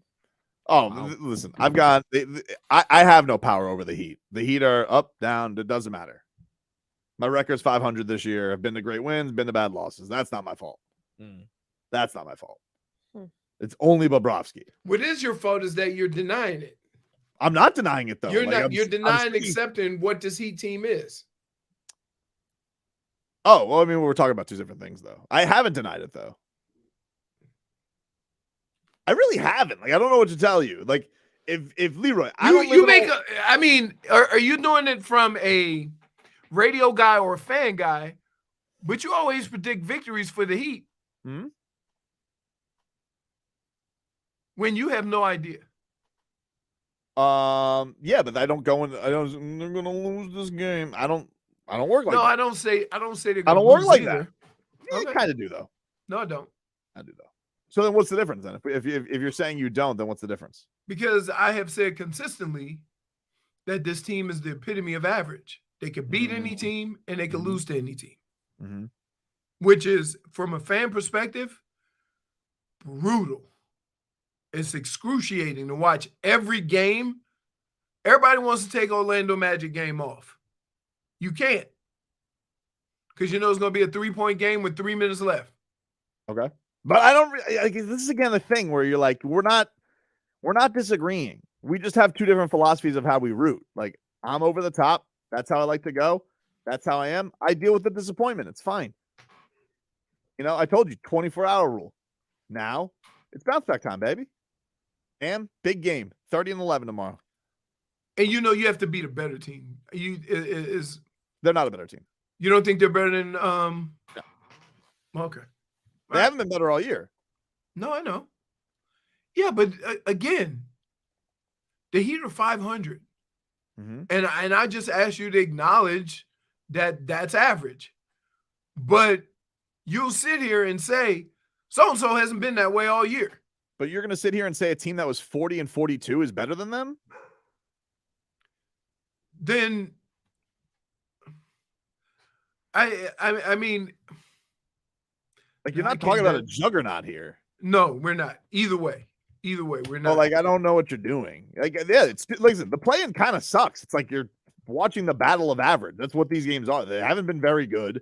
You've watched, you know, the only kind of cool story is OKC getting to extend it to take on Minnesota, you know, who fights each other. But, like, you know, Timberwolves, Lakers, kind of sucked. Yesterday, it was a free throw, you know, a free throw meltdown by the Raptors. Yep. And then, you know, Hawks Heat. I mean, it wasn't a good basketball game. No, it wasn't. So, yeah, these play-ins aren't very good. I don't think the Heat. You think the finality of them is what makes it interesting, and not necessarily the teams that are playing? Like, if one and done seems to bring a lot more eyes than just a game. But it's not one and done. Like, that's the thing. Like, that was the thing that was weird. One of the teams are. It was. Yeah, but for like when the Heat, it's kind of like, you know what it's like? It's like when the UFC, when a guy misses weight and still gets to fight for the belts, but only one guy can win it. Like, that's what it feels like. Right. Because it's like when the Heat lost, I was like, all right, I guess I'll feel different tomorrow if they lose tomorrow, which is a possibility. I'm not ruling it out. Maybe I'll feel different. Will I feel cheated because the Heat didn't make the playoffs? I don't know. I mean, and if you couldn't win 2 games against this team, do you deserve to go play a so playoff? if you do win, if you do win, and by the way, I'm not talking playoffs that we play in. I do believe they're going to win. Okay, but I'm not talking playoffs that we play in. So don't ask me what they're going to do against the Bucks. Don't ask me, because we're not talking playoffs that they play in. And honestly, let's not forget who was jumping to conclusions over here. All right, old number 33. Old number 33 over there. This dude wanted to jump to the Celtics series right away. What did Tobin say? What did I say all week? What did I say, Marcos? Can't talk playoffs until after the play-in. Exactly, dude. So who was being reasonable? Who was being responsible? Mature Tobes. Me. Leroy, Mr. Assumer. Even though I hear everything that you're saying, when you follow it up with the phrase, who's being responsible? I can never say your name. I can't. Like, what are we doing? You had us chopping watermelons with wooden knives in the parking lot. You had fun. It was a ruler. That was responsible. He didn't use a knife or anything like that. Yeah, I had a really good machete. This dude has a machete, and Lynn put the Ixnay on his. And by the way, it's like one with a rubber grip that has like a heavy duty, and it's like it looks like a sword. You know, not even like your old school machete, which is just a one handle. This is a 2-handle if you want it. Wow. You know, and he wouldn't let us use it. Galen wouldn't let us use it. Fix it. Fix it. So instead, it cost me $800. Yikes.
Oh, I just cracked open a Celsius, baby. You know what it means.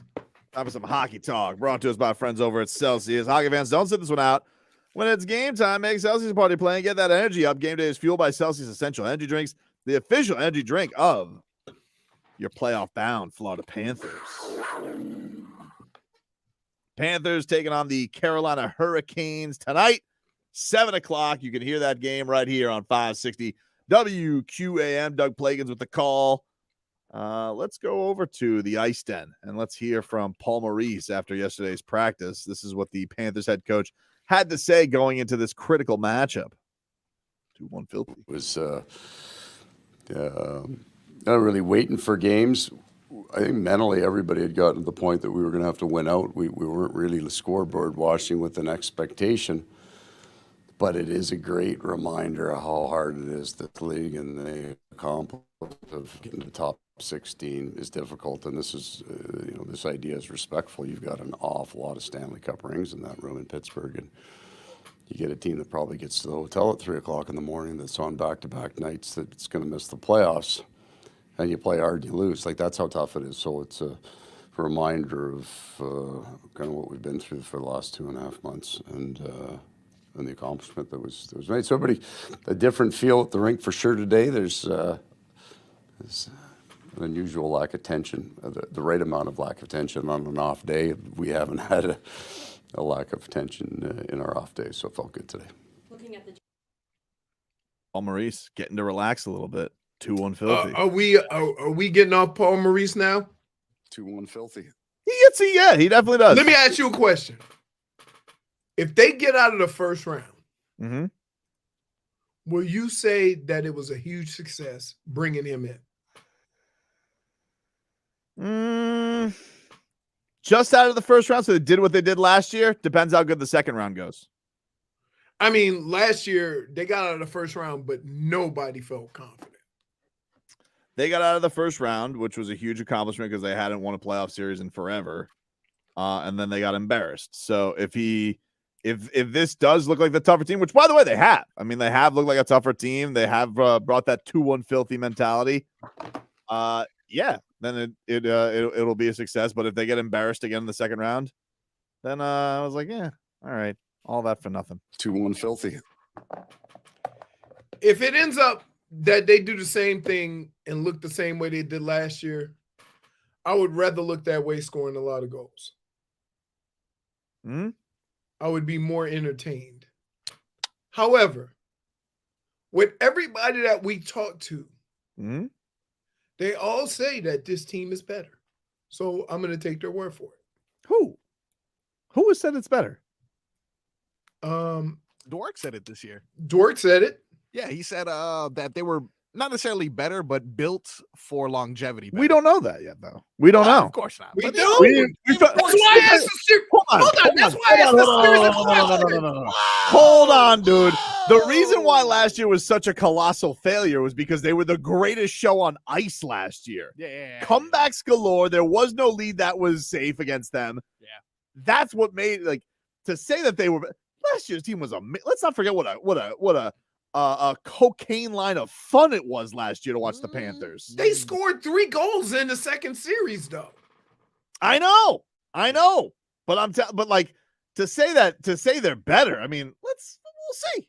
You don't think they're built better though? Like, you're right. It was an amazing season, but is that something that's sustainable, or was that? I think the thing that may make them better is that they've completely changed their quarterback. Like their guy last year, Huberdeau. So you agree with me, and you getting mad? You just yelled at me. Yeah, you agree with me. I didn't even finish my point. But you started off and saying, "Yeah, they could be better." That's all I asked. No. You said they were flatly better. No, that's what David Dwork said. I don't remember him saying that. He said they are better for that. the playoffs this year than they were last year. That's not the same thing. Oh, really? How can we say a team that was 2 games away from not being in the playoffs is better than a team that was the unquestioned 1 seed last year and one of the Stanley Cup favorites? Because they got blown out in the second round. Okay, but hold on. Last year they were a Stanley Cup favorite. They're not this year. Got him right where we want. Hold on. Let me ask you a better question. Because working with you makes me realize why reporters do what they do. Let me ask you this question. Do you feel better about this team based on what they've done to play playoff hockey than you did last year? To be honest with you, what I like better is I like having my best player be an alpha dog. Like, I like the fact, and I don't think that's a Paul Maurice thing. I think that's, okay. I think Matthew Tkachuk is a dog. Like, he is not only, he can score, he can assist, he is a pain in the ass to play against. And I just think that Barkov and Huberdeau, excellent players, are both just very, nice. They're nice guys. So you're saying they're hockey's version of Tua? No, Tua's a dog. Oh. Really? Yeah. They're more like a sea lion. They're more like, no, sea lion's completely different. Your bark was just, it's kind of sounded like a sea lion. That's a sea lion, you idiot. No, that's true. You should know. You both have flippers. Okay, you're lashing out. Yeah, why are you attacking us? Yeah. Wow. Just trying to have all show. We just trying to have some conversation, some banter back and forth, and you're getting You've been piling on. The new word for this hour, the 12 o'clock hour, is sensitive. No, I'm not sensitive. You all up in your feelings. That's how it is, huh? I mean, I'm not the one who almost left the show weeping because we played a Brian Baldinger clip. Oh yeah, Baldy, he's good though. He's good. The rat breaks it down. Hey, and Marcos. Yeah. -1 for you for falling for it every time. Sorry. -1. Like he knows just what to say. I know I got Marcos on my side. Baldy's good. He is good. So anyway. I'm very here. I was excited last year because of how much the team scored, and I always thought they would be in every game until the second round. And then I realized that this crap don't work because they scored 3 goals, and it usually always defense wins championships. They said in every sport, right? But this year, I think I'm looking forward to it because I want to see, very rarely do teams make changes like this and change like their identity. Like, regardless of how long Spoelstra's been the coach, the Heat's identity has always been consistent for an organization to change their identity. So I'm interested when they say it's going to take a bit, and it took like 3/4 of the season. Took like 8% of the season. Right. And then they, like any team that has won the Stanley Cup, they come into the playoffs hot, which they have. And I just want to see if the changes that they made, if they're going to reap the benefits of that.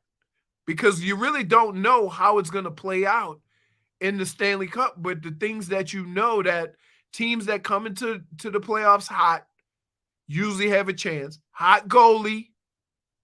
Can't say the goalie's not hot. Goalie's so scorching. you got all of the makings of a team that can make a big run. But Leroy, to give Paul Maurice this credit, and I do think that they have been playing tougher. Like, Alex Lyon wasn't in the plans, dude. Like, no, I know. I'm not saying. I'm just saying. Like, the reason why I ask you that is because when the season started, it was a bad choice. You didn't like it. You didn't like what was happening, right? No. And now that you can start you can kind of get an idea and see what maybe they envisioned it to be. Are you feeling a little bit different about Paul Maurice? I feel okay about it, but again, I think like if anybody's gonna get credit, like you can give Bill Zito the credit of the GM, like for going and pulling the trigger on Tkachuk. But I feel like that to me is the bigger deal than it is having Paul Maurice. But the bigger the also but the it bigger looks a lot better. Like I'm not completely. He looks better than it has early in the year. Like some of that stuff has come to fruition. Some of it has come in very odd ways because again, it's goalie we've never heard of. Right.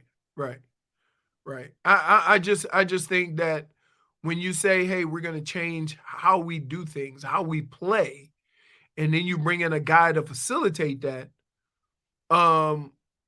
that was the hardest part of this. Now you added talent to fit that a little bit more.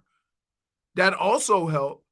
But to be able to stick with it, to be patient with it, and Paul Maurice has been, he's never really not stayed the course. And look at where we are. I'm very curious to see if this is gonna work. And it doesn't help that you're playing you have a chance to play one of the greatest teams ever. Or they have a chance not to. Yeah. Open the path. Take a break. Back after this.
Welcome back.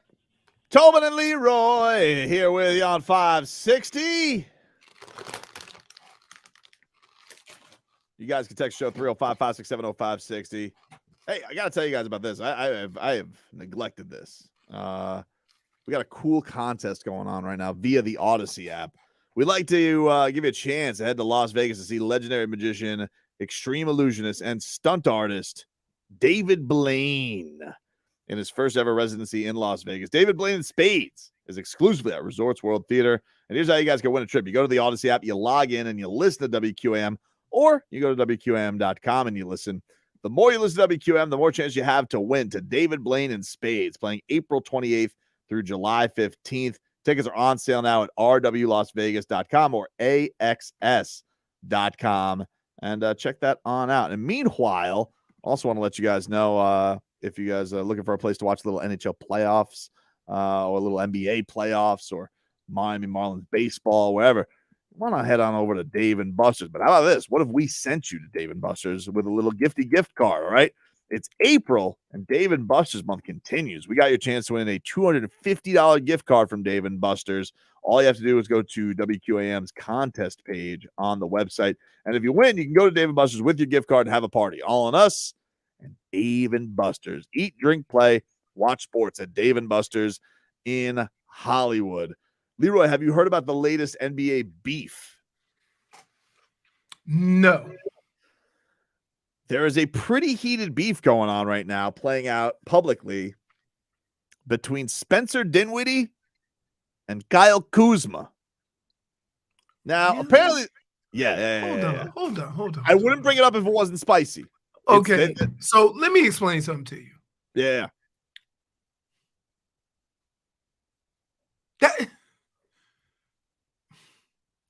I mean, neither one of them are known as trash talkers. Kyle Kuzma just wears the big sweaters. Kyle Kuzma does like to tweet. He tweets a lot. Okay. He does wear the big sweaters. But Spencer Dinwiddie was on with Michelle Beadle yesterday and apparently was responding to some old beef that they had back in the day from when it was Lakers Mavericks, and that he thought that, Spencer Dinwiddie was taking shots at him back in the day. So he tweeted something. And so yesterday, Spencer Dinwiddie responded to this trash talk. Can you play this, Marcos? We got a couple clips of this. This is the opening of Spencer Dinwiddie responding to Kuzma's old Twitter beef with him. He decides to respond because I guess he felt like it was a shot at him. And I wanted to respond. My agent told me to stand down, that we had, bigger fish to fry, things to do, get to the playoffs, et cetera, et cetera. But, now I'm not in that environment. I'm in the playoffs. He's not. And, to address, no, I'm just saying to address the socialite, right? Like there's a lot of guys in the NBA that really pour their heart and soul into basketball, are willing to do whatever it takes to win. There are a lot of guys that have different things that drive them and motivate them. I think if we look at, him and the way he approaches life, fame, all that stuff, that we could see that, his priorities tend to vary, right? Like that's why he dressed the way he does. He, approaches basketball the way he does, the comments he makes. And like I said, with the Draymond quote, insecurity is loud. Like you know that you're there, shooting shots to try to get a contract. You're probably not even a third star really on a good team, because if you were, the Lakers would have kept you. All right. Wow. Damn. Spencer Dinwiddie going hard at Kyle Kuzma. I like how he ignores his agent's advice. Well, I mean, I think he did at the time. I think that's what he was saying. He was like, he didn't want to respond at the time, and now he's like, yeah, I'll give you the biz because Kyle Kuzma's out of the playoffs and I'm in. Yeah. So which is a dig in itself. Yeah, which is a dig in itself. He had a little bit more before we get to Kuzma's response. Here's a little bit more of Spencer Dinwiddie. And so at the end of my career, one thing that I want to be known, besides a guy that did whatever it took to win in whatever spot he was at, is a guy that was also very honest. And so like my complete response to, Kuz and all that other stuff, to address it directly, I mean, I played with the guy. You know what I mean? We know what the priorities were. And, a lot of times people thought I was talking about Brad or whatever, anything like that. I look at Brad in the same light as like a Dame. I think he's loyal to DC. I think, probably on a championship team, he's probably got to be paired with like a Giannis. He's probably 1B, which is no shot. I know on a championship team, you know, I'm probably the third guy, kind of like a Drew Holiday with a Chris Middleton and, you know, Giannis or whatever. I'm very secure with who I am in my career. I know on a really good team I can be a number 2, kind of like we are right here with the Brooklyn Nets. We got Mikal, we got me. We're still a playoff team. We're able to keep the ship right. But in DC, if you got 3 max dudes, Porzingis, Brad, and Kuz, like how you missed the playoff. Like none of these things make sense. You know what I'm saying? Unless your priorities aren't in order. And so I would say that's my probably full monologue to that. Yeah, it was a monologue. He had a lot to say there. Yeah, I like the self-awareness though. I'm not gonna lie. Well, Here's he's like, the deal, though. The third part. Here's the deal, though. He ain't wrong. I heard 0 lies. I'm not gonna lie to you. If I had a basketball conversation with old Tobes, yep, that is something that you would say to me. How can you have 3 max guys and not even make the playoffs? And there's half of the teams that are trying to lose. Well, listen, I guess we'll find out on Friday, won't we? Oh, wow. He got 3 max guys, huh? I mean, kind of almost 4. Damn. But, and I think he was just saying because Kuzma's going to make a lot of money this offseason. I mean, make no mistake, he will make a lot of money this offseason. Will he still do the Wizards? I don't know. But, you know, like Kuzma, look, we all thought that was kind of a weird trade to begin with, that they went and got Russell Westbrook to think of Russ as a star, instead sent Kyle Kuzma's ass over to Washington, where that sounds like some of the things that Dinwiddie is saying or some of the things that the Lakers thought. Because if you're looking at it from the talent perspective, right? Kyle Kuzma is a must-have. But then if you go through all the other stuff, like is basketball important to him? Does he care enough about this to put in the work? And you have questions about that, then the talent kind of takes a back, is on the back burner. Dade South says I could only focus on the chip crunching. Didn't hear anything he said. Did you crunch chips into the microphone? No, I was focusing a lot on that. I turned my mic off. I didn't see the mic. I didn't see the mute logo. No, I turned it off with this. With my button right here. So I turned. Can you still hear me? Yes. Oh, crap. -1.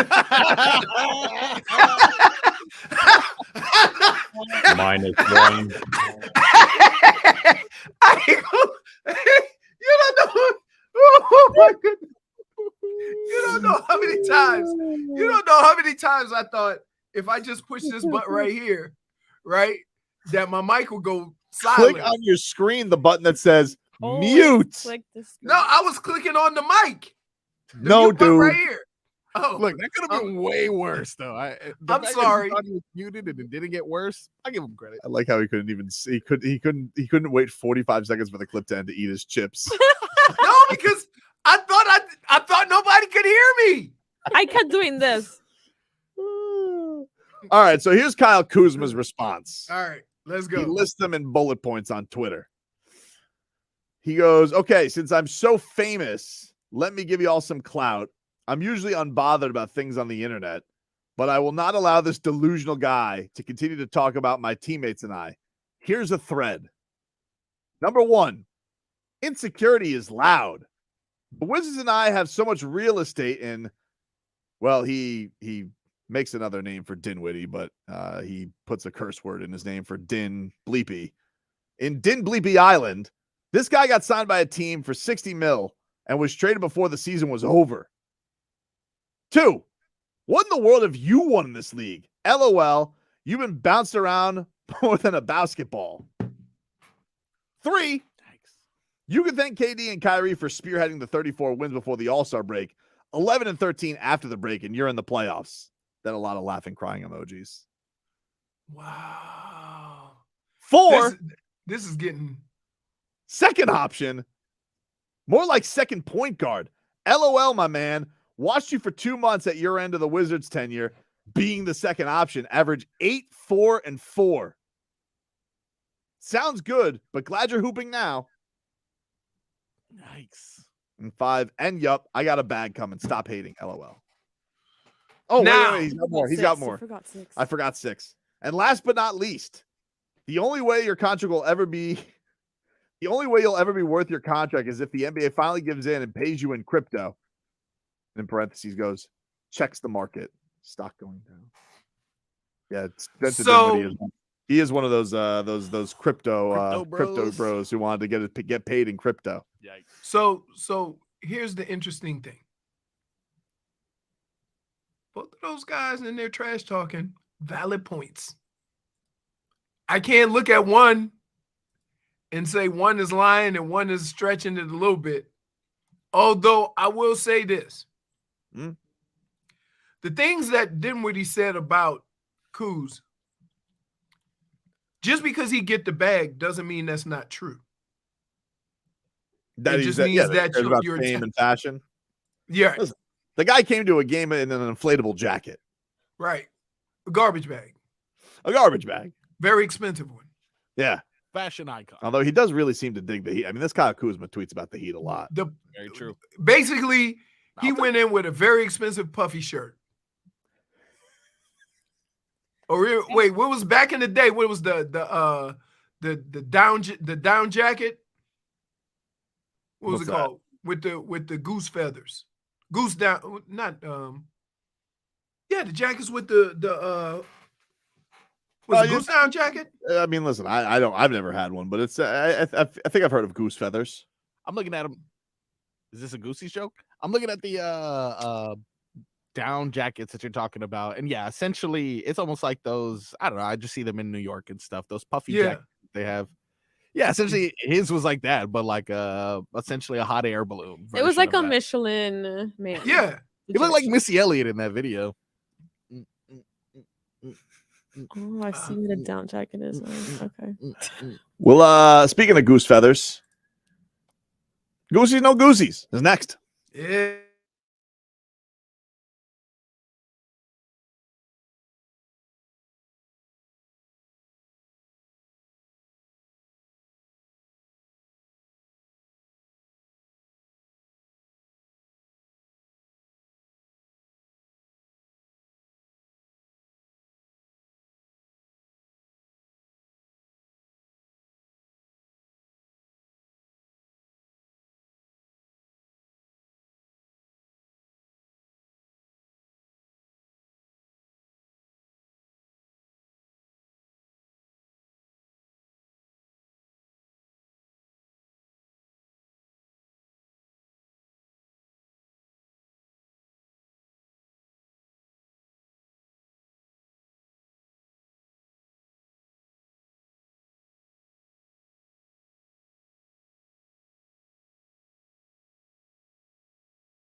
It's time to get to our favorite Thursday game, ladies and gentlemen. Little Goosies. No Goosies.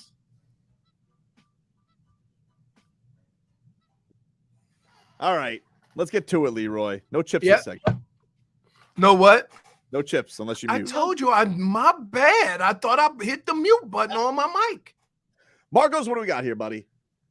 All righty. Let's start off in the baseball world. Is that okay? Excellent. I appreciate that instrumentation that you just did there. That may be on display as the Marlins are opening up a section for Jazz Chisholm, the jazz band. Ooh. Does that give you Goosies or no Goosies? Please. That gives me Goosies. That gives me Goosies. Now, I wonder if there's going to be a jazz instrumental, like in the jazz band. That's a requirement. Like that section in Major League with the big ass drum. Yeah. Nice. Yeah. It's got to be somebody like with a saxophone out there. Yeah.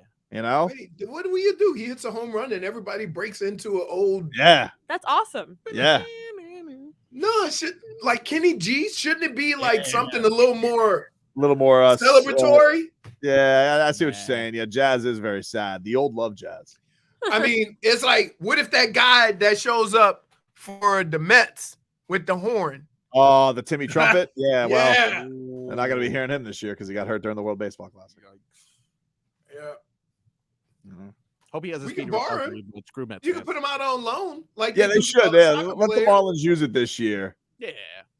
Even though I Because think other than that, we gonna have some sad home runs, right? It's not going to be sad, guys. Not I mean, all nobody bad- wants Jazz Chisholm hit something 400 feet. Nobody want to hear Kenny G. Right? Sorry. Schmeath and Schmolnikas.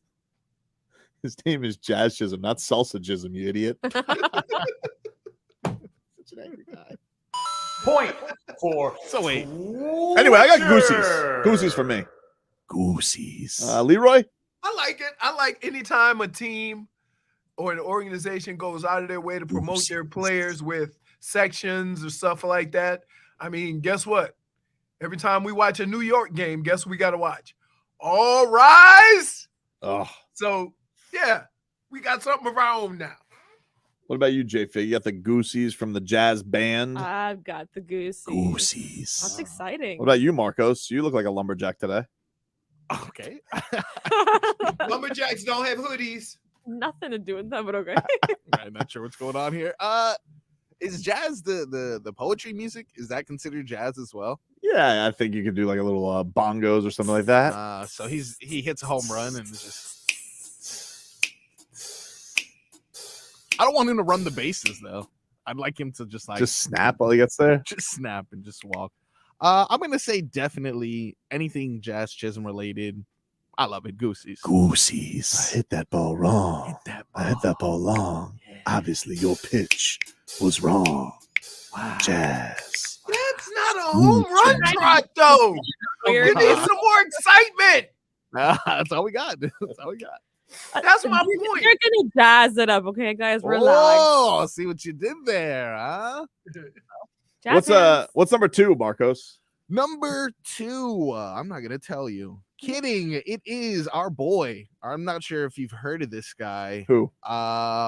Brian Baldinger. More Baldy. Rats off a ship. That's not the game. Different game, dude. Different game. No Goosies. Seriously, what's wrong with you? So our save boy it for Baldy. tomorrow. We'll save it. Rats off a ship. No, that's We Wednesday. did that yesterday. That was yesterday.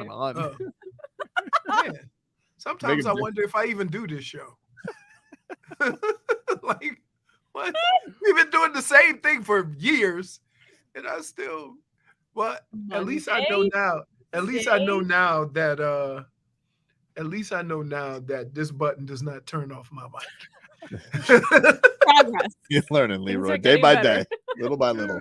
What did the great Baldy say? Our boy Baldy had some words about this specific edge rusher for the Miami Dolphins, whether or not he has a chance to pop. If you follow Vic Fangio, Steve, and I know you have, throughout his career, I mean, in 2 stops now, he's led the league in takeaways. And I feel like this is a defense that can be built to take the ball away, to give extra at bats to Tua and that fine-looking mustache of his, and to Mike McDaniel, let them go work. But I think Jalen Phillips has a chance to pop this year. You saw it in the second half of the season last year. We haven't really seen much from Bradley Chubb, but Vic has worked with him before.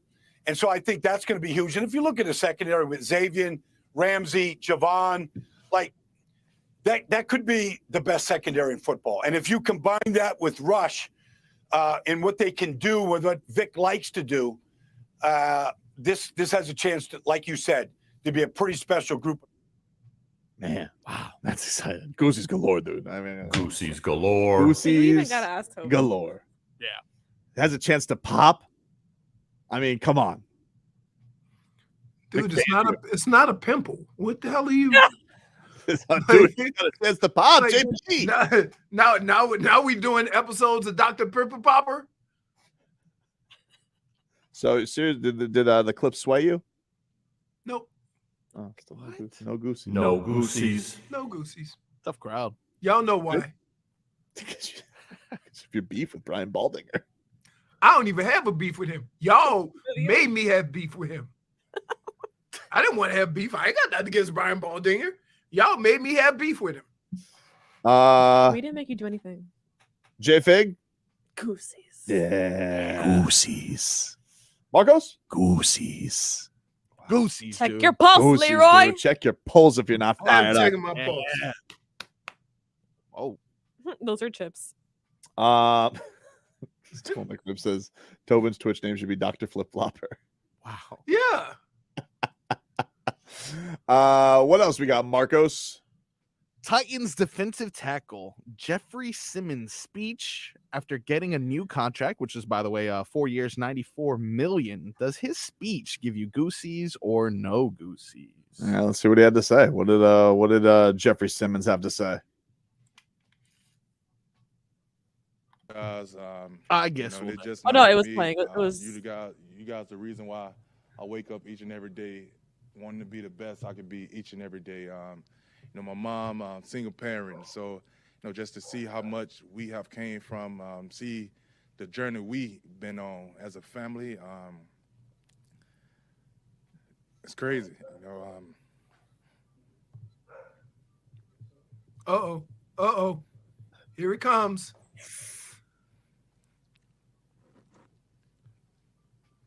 I think, man, just from house to house, apartment to apartment, sharing a bed with my brother.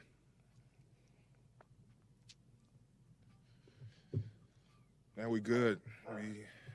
It's just not, my kids, this generation wealth, as we call it, like, this is why I do it for, man. Every day I wake up, I just think about them hard times where I know my mom didn't feel like it. And for some time, I could be like, I'm hurting. But I think about my mom having to raise 5 kids on her own. And for me to say, I don't want to do this, that's my motivation, my family. So, sorry about that, but man, this is, I'm grateful. Wow.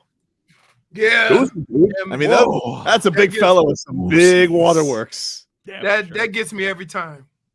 You know what I'm saying? When you hear, like, a lot of times you see guys after the fact. You know what I mean? After the circumstances of their life. And you see them reaping the benefits and the rewards of that struggle. So it always makes me feel good because I can, to some extent, relate to, growing up in the hood and understanding what was going on in the hood and looking around you and having people make sacrifices for you to do what you want to do. And so, yeah, I'm always going to get the goosies about a player keeping it real and letting people know that, for a lot of guys, this money means a lot more to the people around them than it does to them. Yeah, that's really cool. Really, really cool. Man, that was those two. He just had to take his whole hand. He just went with like the city bus windshield wiper. It was You know like, that big windshield wiper that get the whole side of the bus. Red. Whoosh. J-Fig, did that give you the Goosies?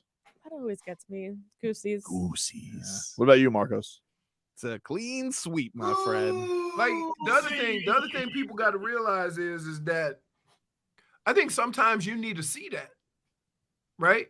Because your perspective on an athlete and what it means to him may change.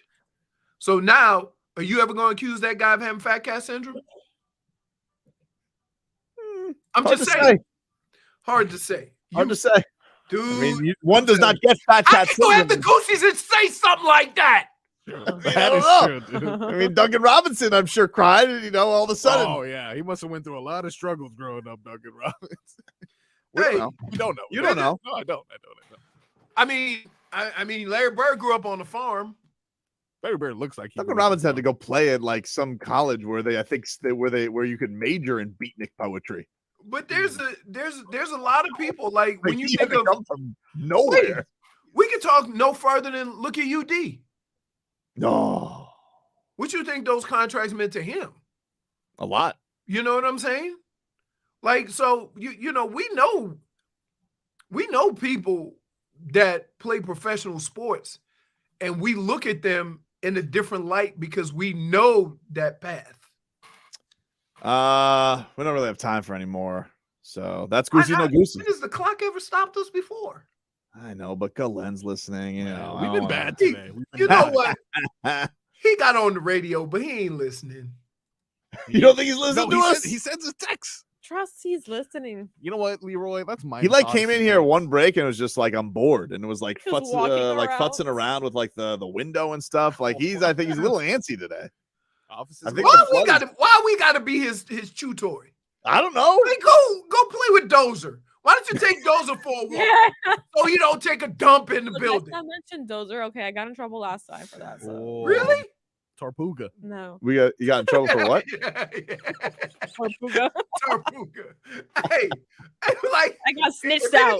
Anybody have a problem with you saying something about Dozer? They have Dozer not take a dump in the building. Pretty sure I he told him snitched to on. come listen to the show. I'm pretty sure he snitched on himself. Yeah. Smell it Whose dog is this? My bad. You know that's the owner. Nobody else gonna say my bad to somebody else's dog. We'll take a break. Back with more after this. Got what you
All right, welcome back, everybody. Tobin and Leroy here with you on 560 WQAM.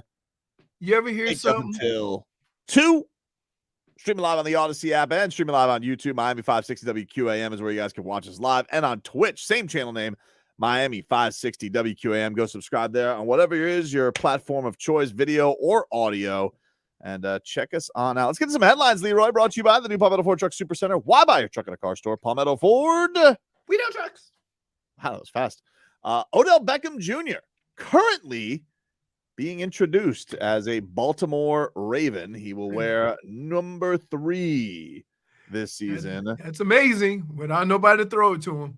I was gonna say that I know that his entire idea and the Ravens' entire idea is probably to entice Lamar Jackson. But let's say Lamar Jackson is out. Who do they get? Who's gonna throw to Odell Beckham? 15 million. I mean, look, I don't know. Baker Mayfield? Where is he? Probably, yeah, something like that. Wait, Baker Mayfield signed with Yeah, he did sign with somebody, didn't he? That's right. Yeah. Tampa, didn't he? Nah, Yeah, I think he did sign with battling for the starting role with Tampa. Tannehill? They trade for Tannehill? Oh, that's it. Tannehill to Baltimore. You called it, dude. Hey, so you want to hear something crazy? You know, something ever happened to you and you realize how lucky you are? Sure. So I told you the story of driving through all that water or whatever. Mm-hmm. Well, a couple of days ago, I got a low pressure warning. So I Okay. just went and filled up the air on the tires. By the way, 7-Eleven, stop rationing air. Okay. What do you mean? You put the thing in, it goes. Brrr. It doesn't just go all air till it gets to your thing. It goes in spurts like they're rationing air. No, you got to have your PSI set at the right level. That's Yeah, why. exactly. No, I put it to what it told the car told me, and it goes. All right. So what happened? So I put air in the tire without thinking anything of it, just thinking it was low. Yeah. I dropped my car off. Yep. Dude says, "Yeah, you had a puncture in your tire." So Damn. just imagine if I'm driving in all that water That would've and then I get a flat That would have been bad. because I have a hole in my tire I didn't know about. Yeah. Well, you're all right. You know. Yeah, I'm all right. That's why I said, you ever have something happen to you, you go, wow, I got lucky. That's I one of did. those moments right there, because you know when you get something, and even if you thinking about, I think about that every day. Even Cooperstein, if- I want to be an anchor in New York, and you got me, buddy. Oh, Where's Cooperstein? Ah, No. Cooperstein's award? hey, wait a minute. What? I had to say so. Did you? I heard that they wanted to go with Cooperstein first. Whoa. No, that's not what happened. Where's Cooperstein's awards? That's not what happened. I actually did the show with a bunch of people, I know you did. and he said, "Hey," I said, "That Tobin guy, I like him." That was it. All right, so here's what Beckham had to say. Listen, we don't care about you being on the Ravens. We want to know about your thoughts on Lamar Jackson there, OBJ. Yeah. Which, by the way, unblock me on Twitter, dude. I mean, come on. Wow. Still, huh? He blocked you? Yeah, for something stupid. Yeah, he probably does. I don't even remember what I sent him a GIF of. I mean, I remember I sent him a GIF of. It was of the Seinfeld episode about the jerk store, but I forget what it was. I don't know if it was a shot at the Heat fan or whatever. Blocked me over it. How long ago was this? Probably like 7 years ago. Years? Yeah. Jesus. Get over it, Odell. Anyway, Beckham, this is from Adam Beasley's Twitter, on whether Lamar Jackson will be his QB in 2023. Quote, "The goal was to come here and to have the possibility to play with him. I'm excited for the opportunity." Does said he didn't get any assurances for anything. He says, my thoughts is that would be is that he would be here. At the end of the day, it's going to be up to them, Jackson and the Ravens. So, well, we'll see. I think we'll see. Can I Ravens just say paid him- this? Hold on. Look. Don't pee on my leg and tell me it's raining. Okay? Because I'm going to tell you like this. As a man, you ain't coming to Baltimore without Lamar Jackson. Now, Well, I mean, they paid him a lot of money. okay, but still, you either did one or two things. You got Lamar Jackson to reconsider his position and have some more conversations, or you pissed him off that you threw all that money at a wide receiver and didn't even consider him. It's like giving Hassan Whiteside the max and not talking to D Wade. That exactly. Interesting. Exactly. The GM said that they had not talked to Lamar Jackson from Josina Anderson's Twitter. Had not talked to Lamar Jackson since signing Odell Beckham Jr. Adds their best team is with him. They want him, and conversations are still ongoing. I have a feeling if you don't have a middleman, can't y'all hash this out? That's the thing. It was like they haven't had, if you haven't had a conversation with him, you haven't had conversations with him at all because he doesn't have an agent. We are hopeful to still get a long. Can I just tell you? You know what will lend to having conversation? Call him with a better figure. Quote, we are hopeful that we still get a long-term deal done. Yeah. So is Lamar Jackson. Then why isn't anything getting done? If he's hopeful, if Lamar Jackson's hopeful, if everybody's hopeful that deal gets done, why isn't the deal done? Stop it. Some more headline. Oh, bless you. Well, I was going to reach to get the button, but yeah. Bless you. So I was reading this. I was on Ira's Twitter account. Oh, I was getting ready to say, don't say you was reading something. Yeah. I mean, I was reading tweets, like not a book. It's silly. So I was reading Iras tweets and to see, what was happening at practice today. And like literally every tweet I read just made me upset. I was just like, that's not good. So his first tweet, Gabe Vincent did not practice today because of his back. Says he plans to play though. Yeah, he did leave that game in pain. Oh, that's when he went to the back? Yeah. I thought he heard something else. It didn't seem like he hurt his back, right? We all left that game in pain. It might have been a hip. Ira put hip back, but then on the injury report put hip. So I don't know if it's all right. Yeah. Then he tweets, Kyle Lowry declined to talk to the media in advance of Friday's playing matchup against DeMar DeRozan. Not a huge surprise. Jimmy Butler did not participate in practice today due to personal reasons. The team expects him to be there for Friday's game. So you didn't have two starters in practice today. Great. What are you practicing? I mean, something better than what they did. Oh, and you just going to wait. You've had 5 months and you just going to do something better in 24 hours? You sound ridiculous. This one kind of annoyed me. Bam Adebayo talking to the media says he expects the Bulls again to pack the paint. Said it could be a big assist night for him. Okay, what the hell is going on here? I'm not liking any of these tweets. This keeps getting me. Right? Tobin is getting nervous. Like, in the words of the great Lombardi, what the hell is going on here? Ira reports, Spo says both teams will play hard. Ira says, Spoelstra starts media session with high praise for Chicago defense. Note, it has been the best in the league since the All-Star break. Ira then tweets, Spoelstra hints at rotation and possible lineup change for Friday versus Bulls. I bet you they start Kyle. Huh? I bet you they start Kyle. You think they start Kyle and Kevin?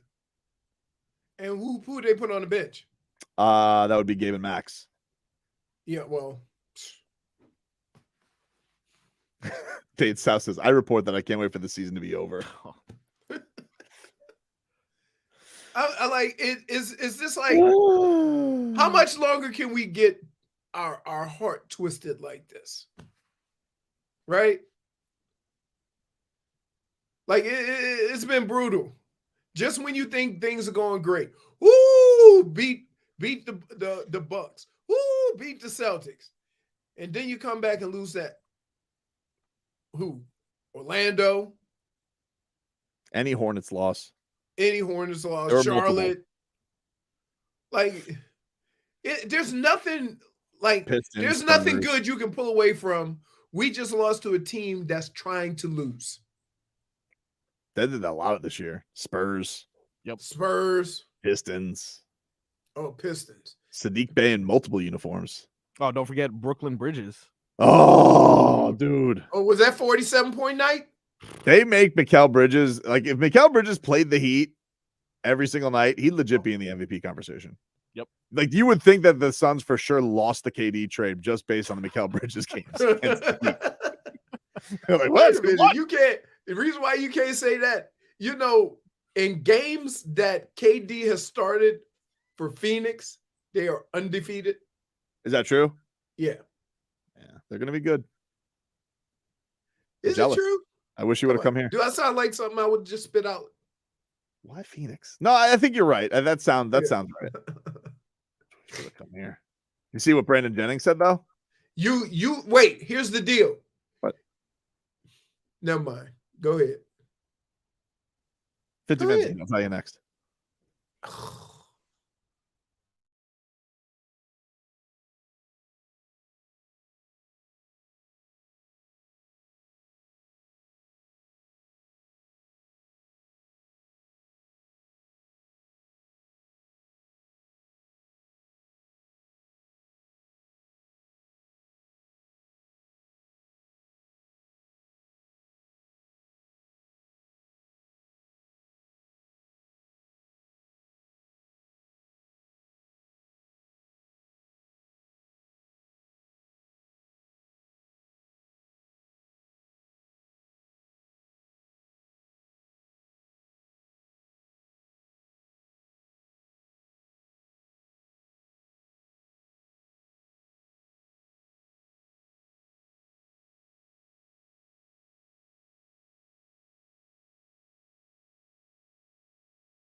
Tobin and Leroy.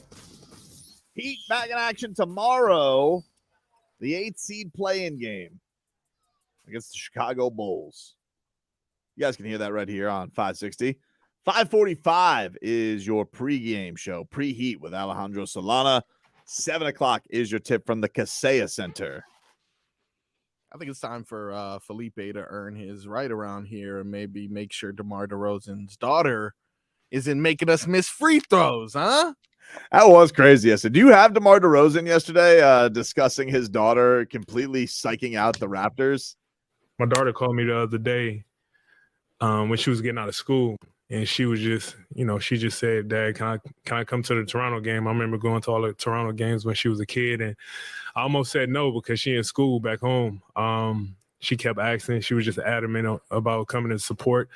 And I just said, you can miss one day at school and, come to a game. And I'm glad I did. I owe her some money for sure. How old is she coming, Fred? Nah, she got to go back to school. School first. Yeah. 9. Whew. Good thing. Thank God. She's 9. What is she learning? Yeah. Oh, 9's important, dude. She's got to stay in school. Really? You got. Listen, No way. What was I that, got second, evidence third grade? right in front of me looking at you that what you learned in school at 9 didn't matter today. Yeah, well, you know what, dude? I wanted to do silly sauce when I grew up. Some kids, like your daughter, is very advanced. She said she wants to be some kind of job that sounds way too smart that I would never do. And she's a kid. Oh, hey, don't ask me to repeat it. I don't remember what she was like. There was something gist, and I was thoracic surgeon. I was like, okay, well, Your daughter? yeah. Nice. and That's with the heart, right?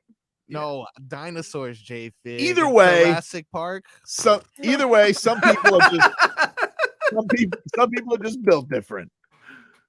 So maybe the little DeRozan does have a big plan. Maybe All of which is not going to change. Missing a Friday at 9. So you think the Bulls have to bring her? I mean, if I'm on his team, I'm like, what we need to do to facilitate this?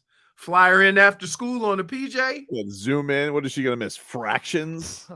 Probably, actually. Yeah. So hard when I have to do fractions. That homework is- for my kids. I hate it. Really? Yeah, I hate it. I'm not ready for that. Oh, just Dude, use quarters. Dewey Decimal System and all that stuff. Use quarters. You know? And dimes and pennies. That is not the same thing. What? It's like finding a book in the library or something like that. Fractions? No, the Dewey Decimal System. Why is he telling DuckTales? Woo. Yeah, dude, that's not. Look, the point is, That's not it. education comes first. All right. Why did you bring up What? I don't even know what she's going anymore. Hey, you guys want to hear what Brandon Jennings said? Yes, we do. Brandon Jennings, who he was one of the first guys to go to Europe first, right? Yes, he skipped. He skipped college and went to Europe. And went to Europe instead of with this doing this nonsense of no school of college. That was him. But he had some thoughts on the Heat. So Kyle Kuzma loves to tweet. I will say, Brendan Spencer did what he is, right? Guy loves to tweet.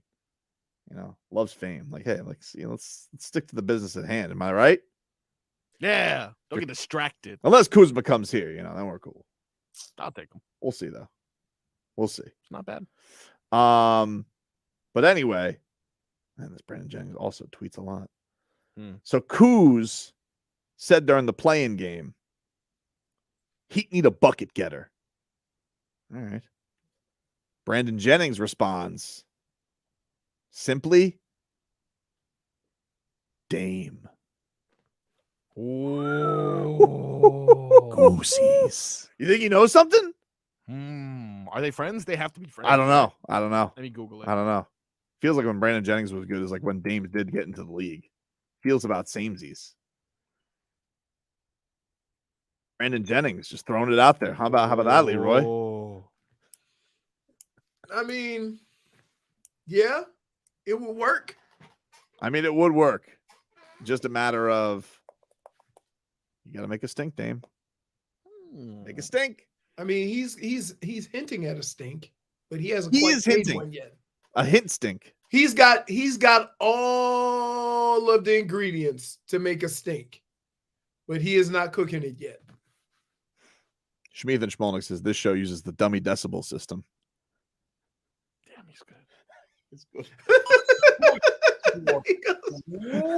Marcos, you don't give him the benefit of the doubt. Don't give him like I mean, he said something like that. Your reply can't be damn, he's good. It's good, man. I gotta give him credit. You gotta respect game, dude. Have to.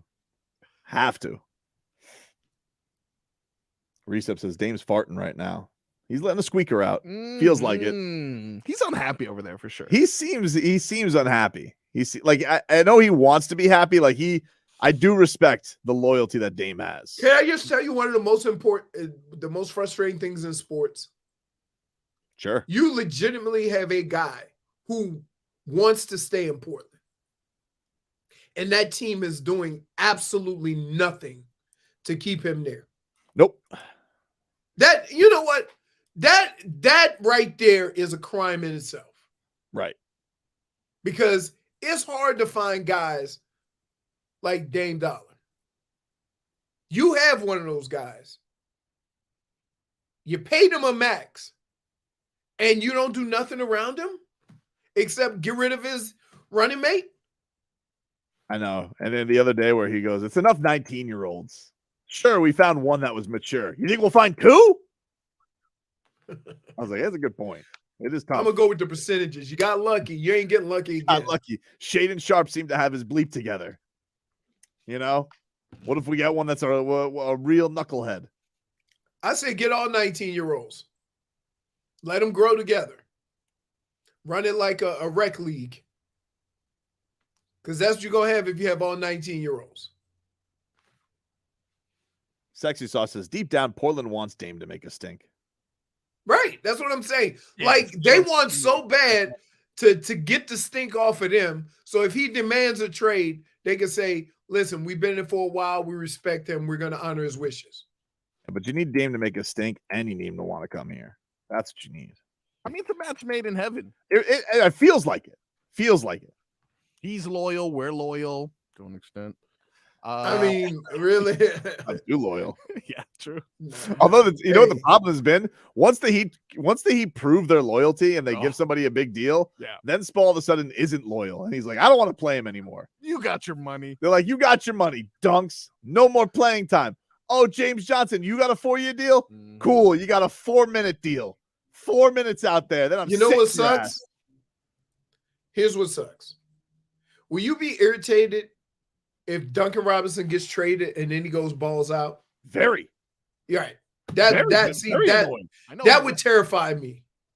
Because you kind of gave him the Tua treatment. Spo watches them give a Hassan Whiteside $100 million. Oh, no one's doing it with blocks? How about no one's doing it with cheeks? On the seat, Hassan. I'm going with Bam now. Once a guy gets paid, Spo just looks at him different. He's just like, I like this guy? He's rich shaming? I think he's rich shaming. Something about it, dude. Whoa. Dion Waiters gets a big deal. Spo goes, guess what? Philly cheese? Yep. More like Philly cheeks on a seat. You ain't playing no more. There's something to it, dude. Something to it. I didn't think about it that way. If you're one of these undrafted or founded gems by the Heat, as soon as the Heat sign you up, watch your playing time dry up. Get ready to be moved. Get ready, dude. Hey, there's something about it. You got to know when every time they sign a player, they talk about when it'll be an expiring contract. I think there's got to be something to I know there's a lot of collaboration with the Heat, but they have to look at Eric and be like, hey, what's the chances you're going to get annoyed as hell with this guy making all this money? Like, how much are you annoyed by his habits? Because it's cute when he makes $0, but when they make 15, it's a little harder, Eric. So you think you need to ask some questions beforehand? I think they need to start asking Eric Spoelstra on personality of player or their downfalls. He goes, what are the odds? What are the odds if this guy misses a defensive rotation? You're going to be sick of his ass. And if the answer is like anything over 20%, they got to move on because You can't have that just not sitting, not playing. Or here's the other thing. Pat Riley and Mickey could go to Spo and say, hey, any chance of us getting any of these millions on the floor? I mean, we are shelling out a lot of money to park in the garage. Spo, look, I know you love the whole thing where Tyler Johnson, tried to sneak into the gym injured, but we gave him $50 million and now you don't play him no more.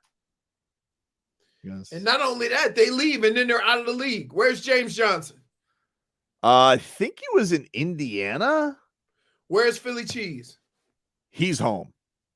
Right. He's home. Where's Hassan? I believe he's in Puerto Rico. Hassan? Yeah. What? He put up, I think, like a 60 piece recently. Whatever. No one's surprised. Hassan put up a 60 piece? I think he put up crazy numbers in Puerto Rico. Wow. Because he's the only tall guy. Listen, you didn't ask me what the parameters were. You just asked what did he put up in Puerto Rico. I know it was a lot. Oh, he has Brandon Knight on his team too. Does he really? Yeah. Didn't even know that was a thing. Huh. I gotta look at these stats. 43 points, 19 rebounds in one of his games. Jesus. Not a 60 piece. What did he put up? Could be more. 43 points, 19 rebounds. How many blocks? 956 blocks. Wow, that's amazing, dude. Crazy. Yeah, man. I think you're right, Leroy. I think Spo rich shames. Rich shames. He's a rich shamer, dude. That's crazy. You get rich. Yeah. Spo's like, I don't look at you the same. You know why he loves Wade so You much? want to know why? Because he's a film room guy. He started from the bottom. Starts from the bottom. He's clawed his way to the top. Opened up a steakhouse in Portland. Okay. And he just he just looks at these guys different when they're rich. Fair trade? What do you mean? Bring up your trade. Dame Dollar for Spo? No. Price for Spo went up. You brought it after this Friday. I mean, I don't know. -1. What's that all about? Thank you. I'm not leaning out of the camera. I'm right here. You are You're leaning in the back Your of the camera. head almost reclined. At this is basically a part of the couch. You were horizontal. You were planking. Damn near. We'll take a quick break. Back with more for this.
Living in the air, the wind is taking me everywhere.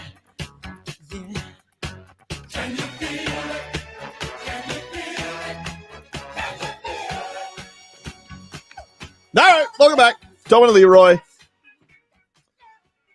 Hey, if you guys want to win tickets to David Blaine in spades, his first residency in Las Vegas at Resorts World Las Vegas, if you guys want to go, be listening to the Odyssey app. You log in and listen to WQAM on the Odyssey app. Every hour you listen, you'll get another chance and entry into the contest to go see David Blaine in spades, which is going to be playing April 28th through July 15th. Tickets are on sale now at rwlasvegas.com or axs.com. Marlins, they won yesterday. They beat the Philadelphia Phillies 3-2. That's Luis Iras, dude. He's something. He is impressive. Yeah, he is. Hitting 500 right now. Batting champ last year. That's how you start a career, dude. That's how you make a first impression like that. Boom. Not like Avi Garcia, where you're like, let me swing and miss on everything. A real whiffer. But Luis Iras, woo. I mean, he did win the batting crown last year.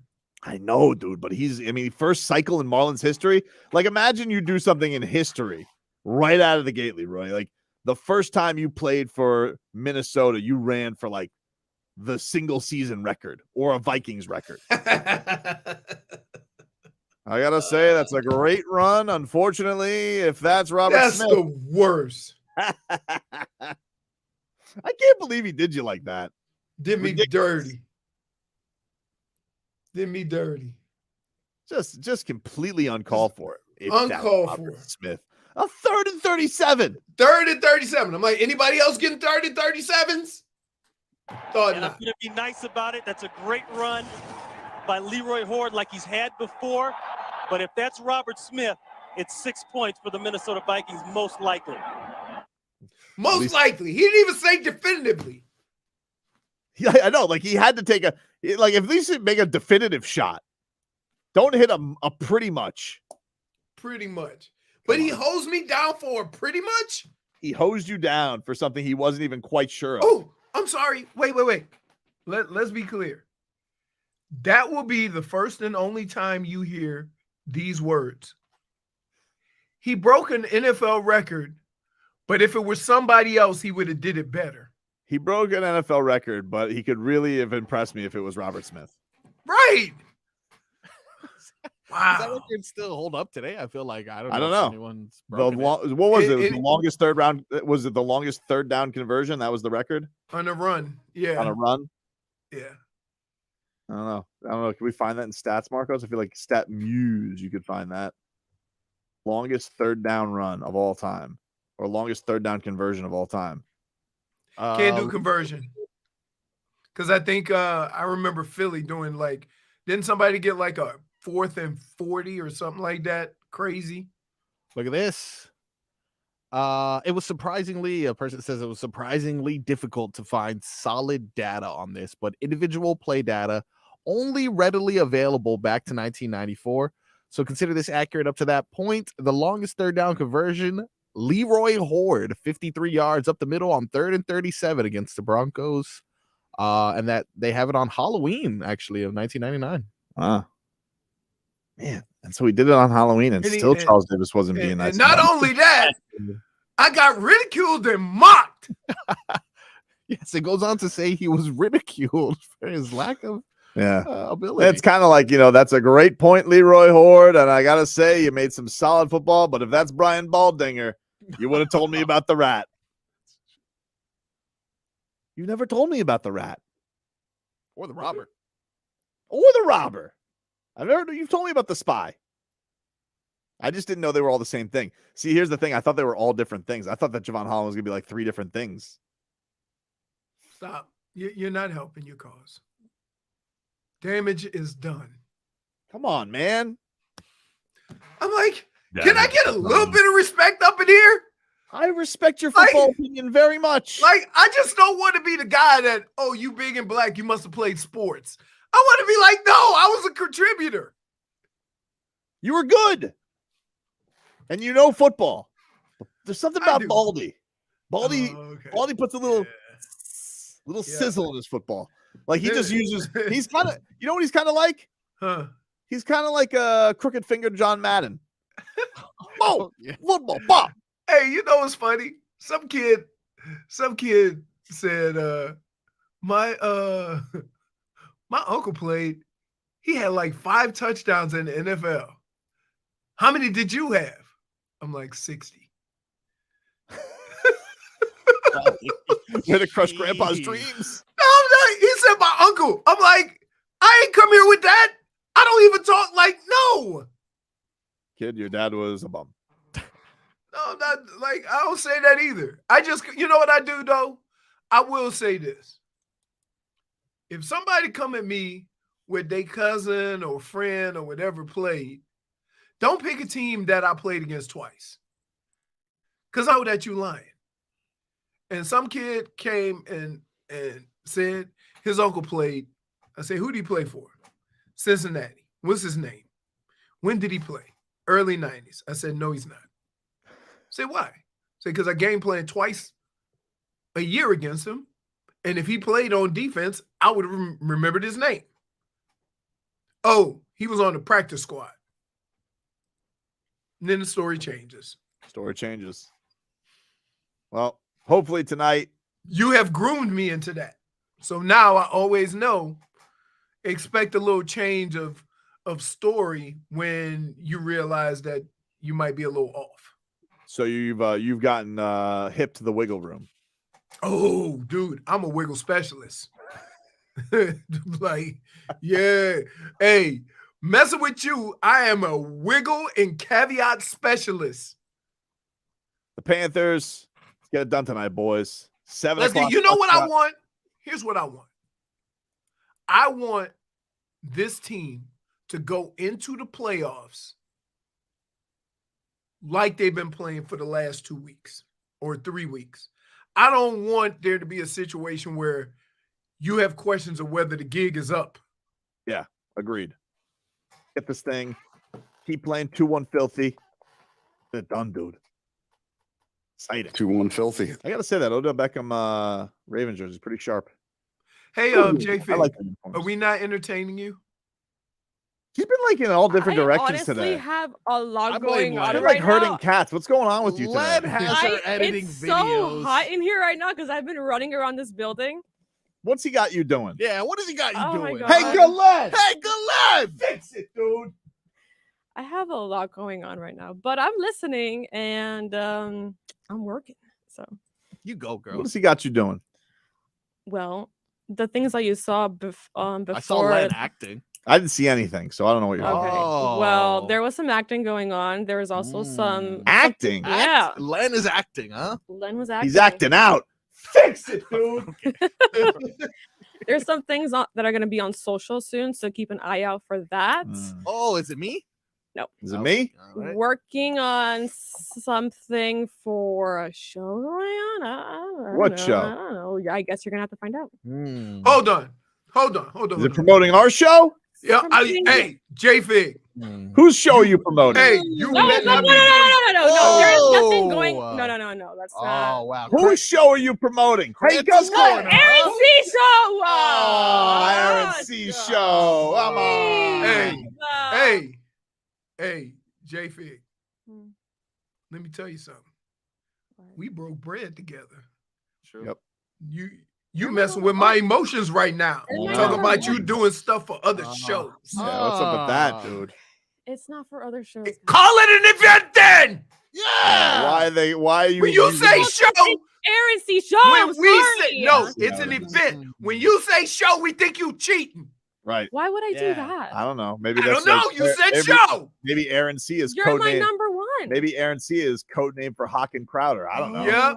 Oh, You know? We're gonna go back to that because that wasn't enough back then. Yeah. I got it. See, hey, You guys are my brother. hey, J-Fig. Can I just say something? Yes. Don't just leave. Give me a heads up. Sure. Do me that solid. I will never. So I can abandon you, prepare. okay? So I can prepare my heart. I'll tell you one thing though, Leroy. What? I think Washington got a heads up. Oh. I never saw it coming. I never left Murderer. Washington anyway, okay? Hey, what is that bird you were hugging that looked like a horse? That's the biggest bird I ever seen in my life. That's Well, called what bird was I hugging? that's called their That you- biggest challenge. That you were holding. Would like be the biggest prize for you being taking out an ostrich? An emu. Hey, emu, is that a bird? Is that Yeah, a bird? It's like a think bum they're ass funny. ostrich. Oh, but they don't. It's a hairy. It's a. He don't Yeah, even it's have like a hairier ostrich. It's creepy too. Yeah, because they don't have feathers. Who's the one that spits on everybody? That's a llama, dude. Sorry. I mean, sorry. I don't like zoos. Emus don't have lips. Huh? They don't? Who don't have lips? Emus. Neither do Tobins. I knew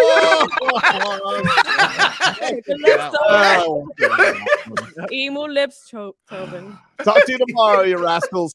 So wait, are push presents real or not? No. Black man and Robin, baby. You have